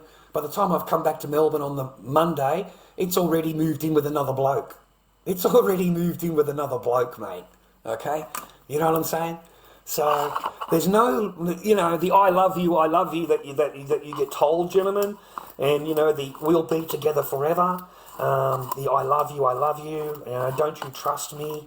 All of those kind of words. I want you to put at the end of it, you can believe it, right? Have faith in it. But in your head, I want you to put on that for now. Everything you are told, everything they tell you, put on the end of it for now.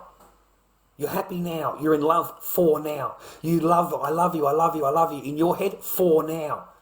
Because you know as soon as you make any mistake or there's a feelings that aren't right or whatever, you've got an 80% chance that you're out of there.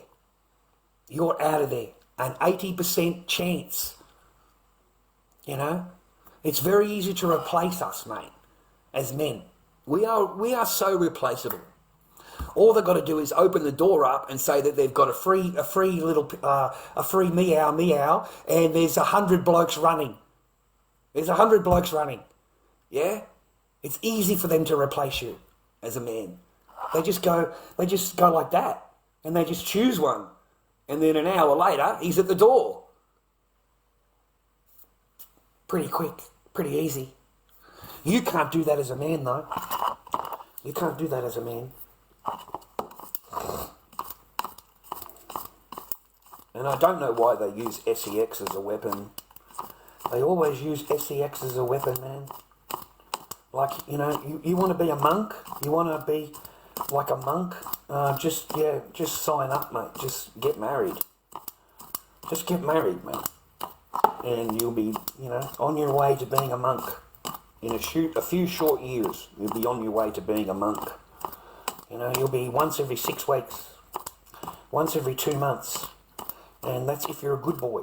You know, if you've done everything correct. If you've always answered yes. You know, because if you answer the word no for anything, you're not allowed to do that. You're not allowed to do that, man. The men's behaviour course will teach you that. The men's behaviour course will teach you you're not allowed to say the word no to a woman. You're not allowed. Okay? Ask your lawyer. Ask your lawyer if you're allowed to say the word no to a woman. Ask a police officer if you're allowed to say the word no to a woman. You know, you don't want her to do something or whatever it is. No, you're not allowed to do that. You're not allowed. And you'll say, but that's my girlfriend or my wife. Doesn't matter. You're not allowed to tell her she's not allowed to do something. Okay?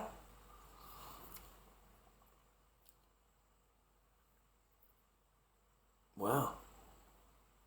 Phantom Black 2000 HS. Wow, man. What a car. Wow. 600. Wow. Man, back in the old days, you could just walk in and buy it, eh? Amazing, man. I don't drive anything, mate. I'm dead sex. Sorry, man. I didn't see a question. I don't have a car, mate. Sorry. I had a Jeep. Car. But, it just blew up, man. I was just driving along, got it back from the mechanic, and the fucking thing went through the engine in the bottom, kaboom. And that's the end of that. You know, it's a Jeep, so yeah, good luck. You won't be able to afford to fix it. It wouldn't be worth fixing the things through the engine. I never got really any good use out of it. It was very expensive to run. It was a lot of money. It was just a waste of funds, really. The whole exercise was a waste of funds. The upkeep of it, the materials, and, you know, it was just a lot of money for nothing. And any time you drove it, you had to fill the fucking thing up with petrol. Like, seriously, man, like, I cannot believe how much petrol this car used. And all you're doing is going to work.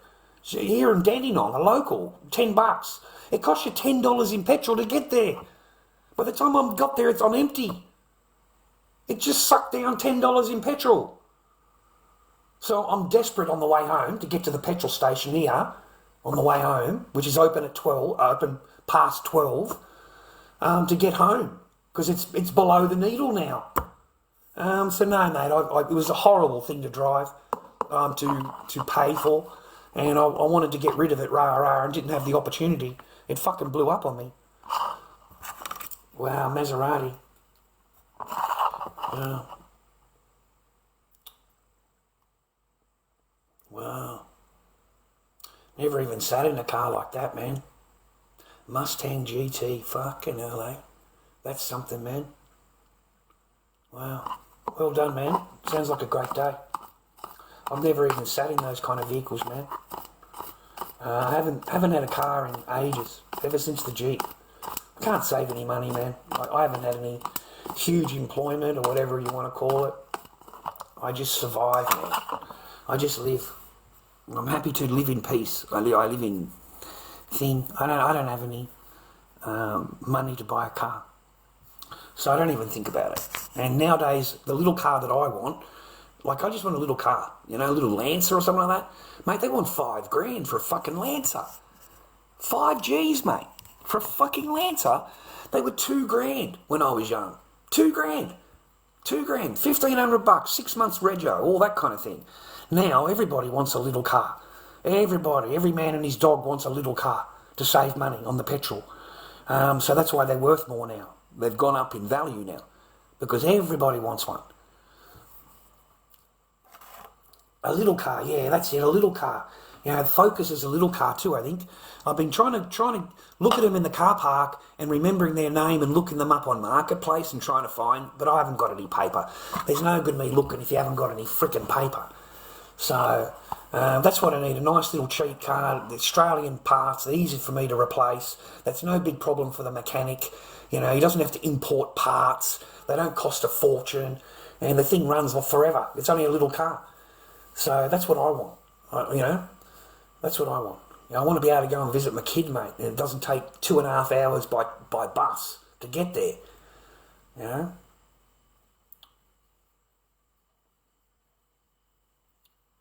It's just over an hour by car. It's 2.5 hours by bus. So I want to be able to go and, you know, I'll see what happens, mate. Hopefully I get a good job. I certainly apply for a lot of them. I don't know if they're ghost jobs. I don't honestly know, but because it's part of the job agency, you've got to apply for. Mate, I've never had a phone call back. Never had a phone call. Never had anyone contact me. Nothing. You seek whatever jobs, whatever. 20 applications all the way down the line. Everything applied for all the way down. I could just go for everything. I never get a phone call for anything, man. For fucking not a single thing do I get a phone call for. So,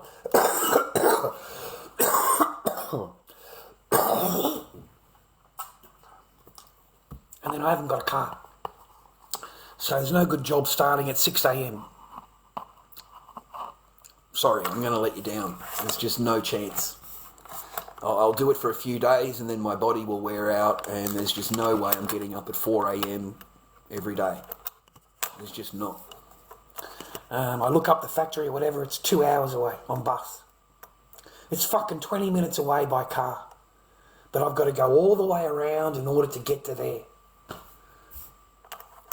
So, no. It's a bit of a letdown, mate. But I'm okay.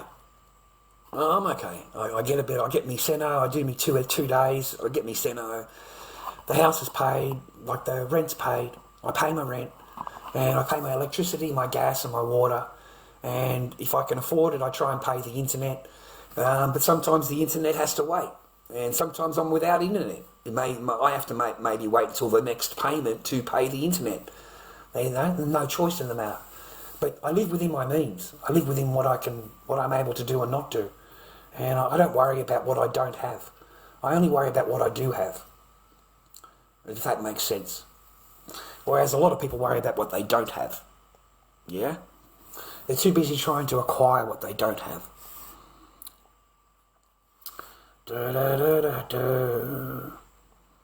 You need transport, man. You need transport, boys. Yeah, you need transport. I have no transport, mate. So I'm completely immune to women at the moment. Completely immune. Doesn't matter how gorgeous and handsome I have, how modest I am, and how humble I am. I'm never going to end up with a Sheila, mate. Ever. Never. It's kind of like it's okay. I pulled a couple of Sheilas. I've seen what's out there. I've seen the conversations you have. I've seen their demands, mate. I've heard the same stories over and over and over. I really have. I've heard the same words come out of women's faces, mate, that are totally different people. And it's the same words, the same questions, the same everything, the same, like a pattern. And they look at you like you've never heard it before.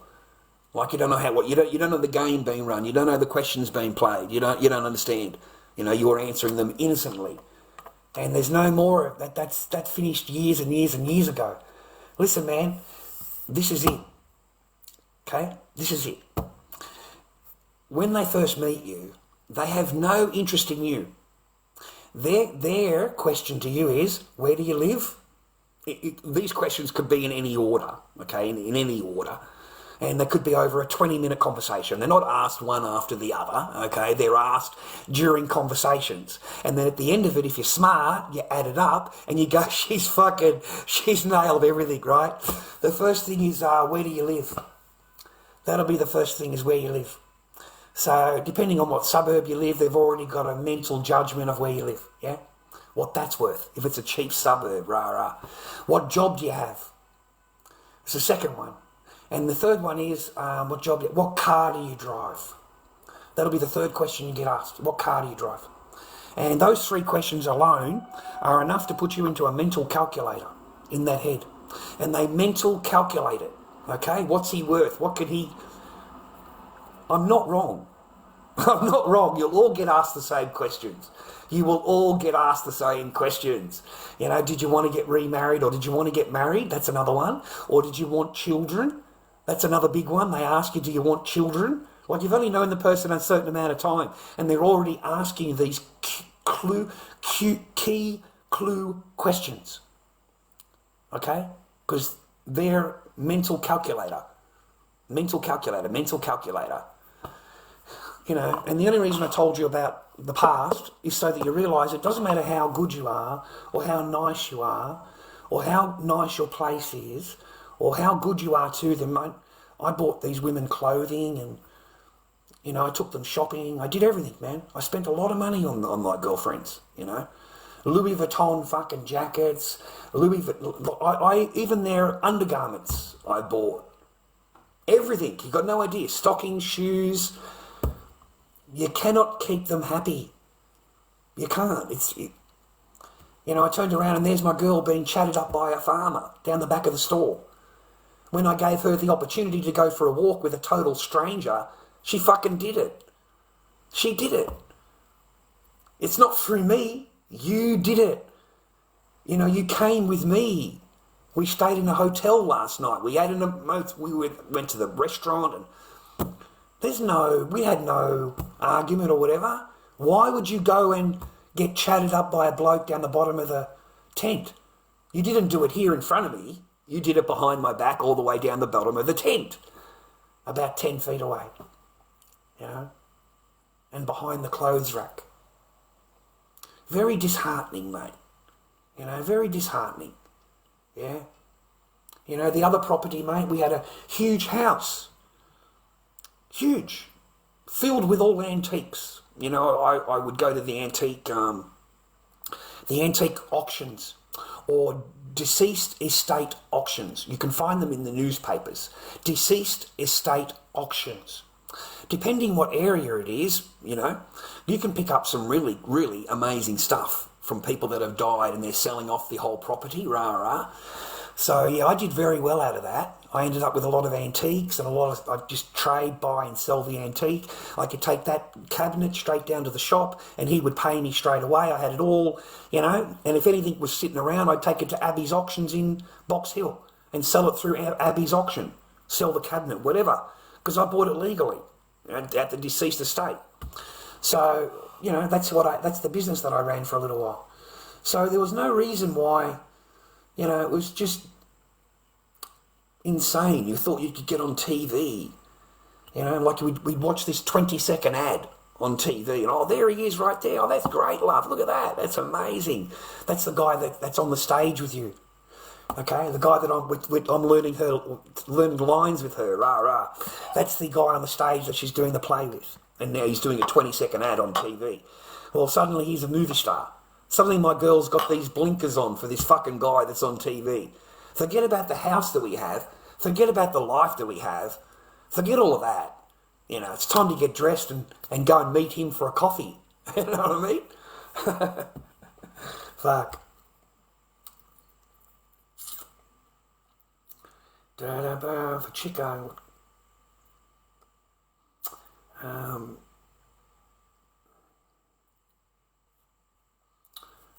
No, they don't end up with that, mate, unless you get removed from the property. Okay? Once you get removed from the property, that's it. You're not allowed on the property. Doesn't matter what you got on there. You need a court order. You need a court order to go and get your property. And you're only allowed to touch what she puts in the driveway. It doesn't matter what vehicles, whatever. No. I'm telling you now, you'll get none of that. You will only get what's in the driveway. And that's it. Because you've got coppers standing there watching you. It doesn't matter if you're standing there with the keys in your hand. It won't matter. She has told the court that you owe her money. You owe her this or you owe her that. She claims your shit. She claims it. And that's it for you. When you go to court, the judge will tell you to sign it over to her. Sign it over. You got the keys on you? Give her the keys. I'm telling you, that's the truth. Okay? It's the truth. You know, she tells them that you owe her money. So you're not getting it. You're not getting anything. Okay? You get your clothing or whatever's left in the driveway. And that's it. You won't be allowed to take anything else. Yeah? I only had a little car. I didn't have a big car. I only had a little car. So I couldn't fit a whole lot into it. So it was only the most important things to me that I put into the car. The most important, you know. And I forgot my daughters from my first marriage when they were young. I had pictures, and I had my father's pictures of when he was a kid, and I had a photo album. And of course that's been thrown away. You know. Whatever's left, mate, gets thrown in the bin. If she can't sell it or she doesn't want it, she'll throw it in the bin. Without any hesitation. It'll all get thrown in the bin. That's how the law works. You know, that's how it works. I've been through it. I've been through it. I've had the judge look at me and go, that's not yours anymore. You know, I've done an interview with my friend here. And, you know, that's a sad fucking case. It really is. I never knew that about he's like 85. And I asked him, you know, how come you're still single? Why haven't you got married, rah, rah? He said, I just don't trust him. He says, I really, really don't. He said, I'm sorry, you know. I said, what happened? What do you mean? He said, well, I got married to a Filipino lady and I really loved her and everything like that. And I brought her over and, you know, just within a couple of months, she had me moved out. She took everything. She said absolutely everything. And I was still paying the mortgage. I was paying the mortgage all the way through, the court proceeding, all the way I was paying the bills and the mortgage all the way. And then, of course, he gets to court and the judge said to him, what, have you got this car key and this car key? She got all the cars, both cars, and the house, the land, everything. She got everything. He got his fucking clothing in his car. He said, I had to restart my life. He said, so I've never forgiven him. Never, you know, he said, I didn't know anything, Chad. He said, I come home from work and I'm told I have to leave. I can't even get in the house. He said, I'm locked out of the house. He says, I couldn't work out why, because there's nobody there. Apparently she's already left and gone to the sister, okay? So from her sister's is where she's filed the reports. And she's locked the house up, changed the locks. So he goes to the cop station and says, look, my house is locked up. I don't have the key to get into it, and I'm going to break into it. And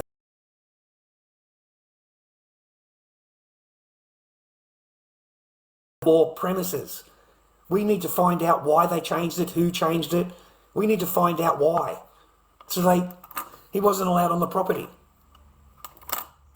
That's true.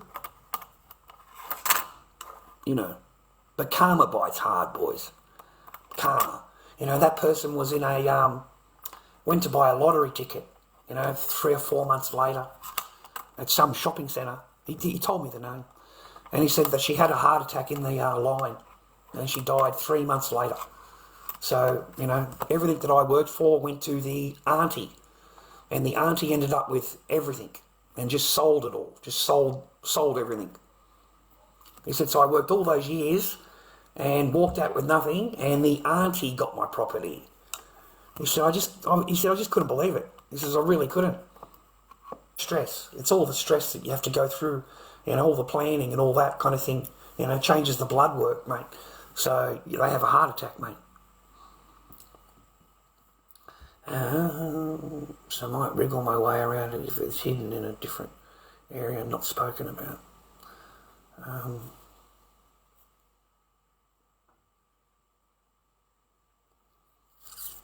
I would keep them out of the eye way of the council. Council are allowed to come on your land now. They're allowed to come on there, mate. They're allowed to walk straight through your gate if they can look in your yard, see how many cars you got. If they don't like this or whatever, they've got certain things, man. They can take possession of the car. They can take possession of it, mate. They can take it off your property. It's already happened to several people, man. They went in and unloaded all of their cars out of the fucking driveway. Everything, the guy was working on the car or whatever, their name, it doesn't fucking matter. They've got their particular law. I forget what it came in ages ago. It was on the TV, the news, and the council officers were going into people's houses or people's properties, looking over the fucking fence, mate, because the neighbour has complained. So if they see more than a certain amount of cars or something like that, or you're working on cars, or you're working from home or something like that, then they can come in and take it. They can come in and take them.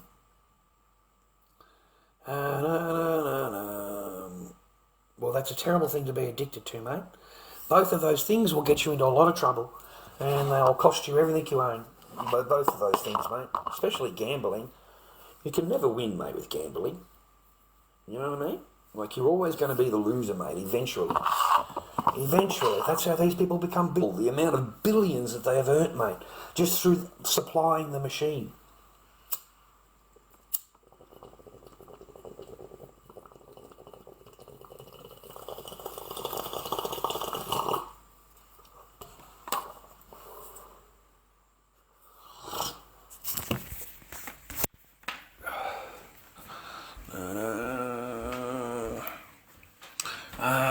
Well, you've got to handle your depression in a different way. Okay, it's because you're depressed. That's the only reason you're on the drink, mate. It's the only reason you go and gamble. It's because you're depressed. All right, whether you got diagnosed or not, just is up to you. But the diagnosis will help you. If you get diagnosed, it helps, mate. It doesn't. It helps you because it helps you to accept what's wrong. Yeah. It helps you to accept it. Diagnosed. I have my certificates, I have my paperwork, I don't have to worry about anything if I get a knock on the door or fucking some shit. That's just for personal and consumption at home, not outside. Never outside. And I don't drive, I'm not going anywhere, so I don't have to worry about getting in a car driving anywhere. But you need to be diagnosed, mate. That was one of the best things I ever did about myself. That was after the garage thing, because I'm crazy, I'm this, I'm that, or whatever, right? So I've got to go and do a psychological report. I've got to go and, talk to people and get a psychological report because I'm crazy, right? I'm yelling and screaming into the machine. I'm yelling and screaming into the camera. I'm abusing people. I'm online. I'm a terrible person. Like I learned a lot by getting diagnosed, by going and talking to somebody, like a doctor. Just go to the GP, go to a normal GP, a normal doctor, and ask them for a mental health evaluation. I think that's what it's called, mental health evaluation. Anyway, it's like a 60-questioned thing. He sits down and asks you 60 questions, and then the computer evaluates you. But be honest. Be honest. You just got to be honest with them and answer it, and then you get referred, and the lady will help you. Hopefully, the lady will help you. I had a nice lady to talk to. Like she's no mess around, no. We'll just tell you straight up. You know what I mean? Like she's just that way. So she'll listen to your story, rah. And I don't gamble. I don't have any other vices. I watch a little bit of but that's not really advice. I'm just a man, I'm just a bloke, mate. I don't hide that shit, dude. So we all chase the biscuit. So I recommend it, mate. Just you don't have to listen to them. You don't have to put up with any of it, mate. You just go down and it's like whatever it is, and it's like for 40 minutes or whatever, and you can choose whatever country you like, whatever fucking language you like. What do you feel like today, boys? Fucking, you can just choose whatever the fuck you want, mate, and you don't have to ask, you don't have to do shit, dude, you know. I found that more reasonable than what's it for an entire week talk. A lot of pre-thought. So while a person's showing how happy they are and in love they are, they're actually planning their exit. They're planning their exit. You know, that is so disheartening as a man. You know, Tom Brady. You know Tom Brady, the big famous. I think he's a baseball person. I'm not sure. Anyway, some famous sportsman, Tom Brady. And he's a multi-millionaire, you know, worth nearly $1 billion or some shit. Got everything, you know, famous, money, everything. You know, and the whole time, man, this wife is with the pool man. One Sheila's is out on a date, mate. She's out on a date, I'm at home, she thinks I'm fucking stupid, don't know nothing, right? Comes home a few hours later, 4 hours later, whatever, tells me she's had a boring night. But she was never at no meeting at this lady's house, because I called that lady, and she's report. Because we got this. And then if the same looks out of another person's mouth, it's not. You see, it's only that when it's me, when it's someone like me. So I just thought it was completely bollocks. I got told I'm not allowed to wear them, I'm not allowed to have them in the background. You know, it offends too many people.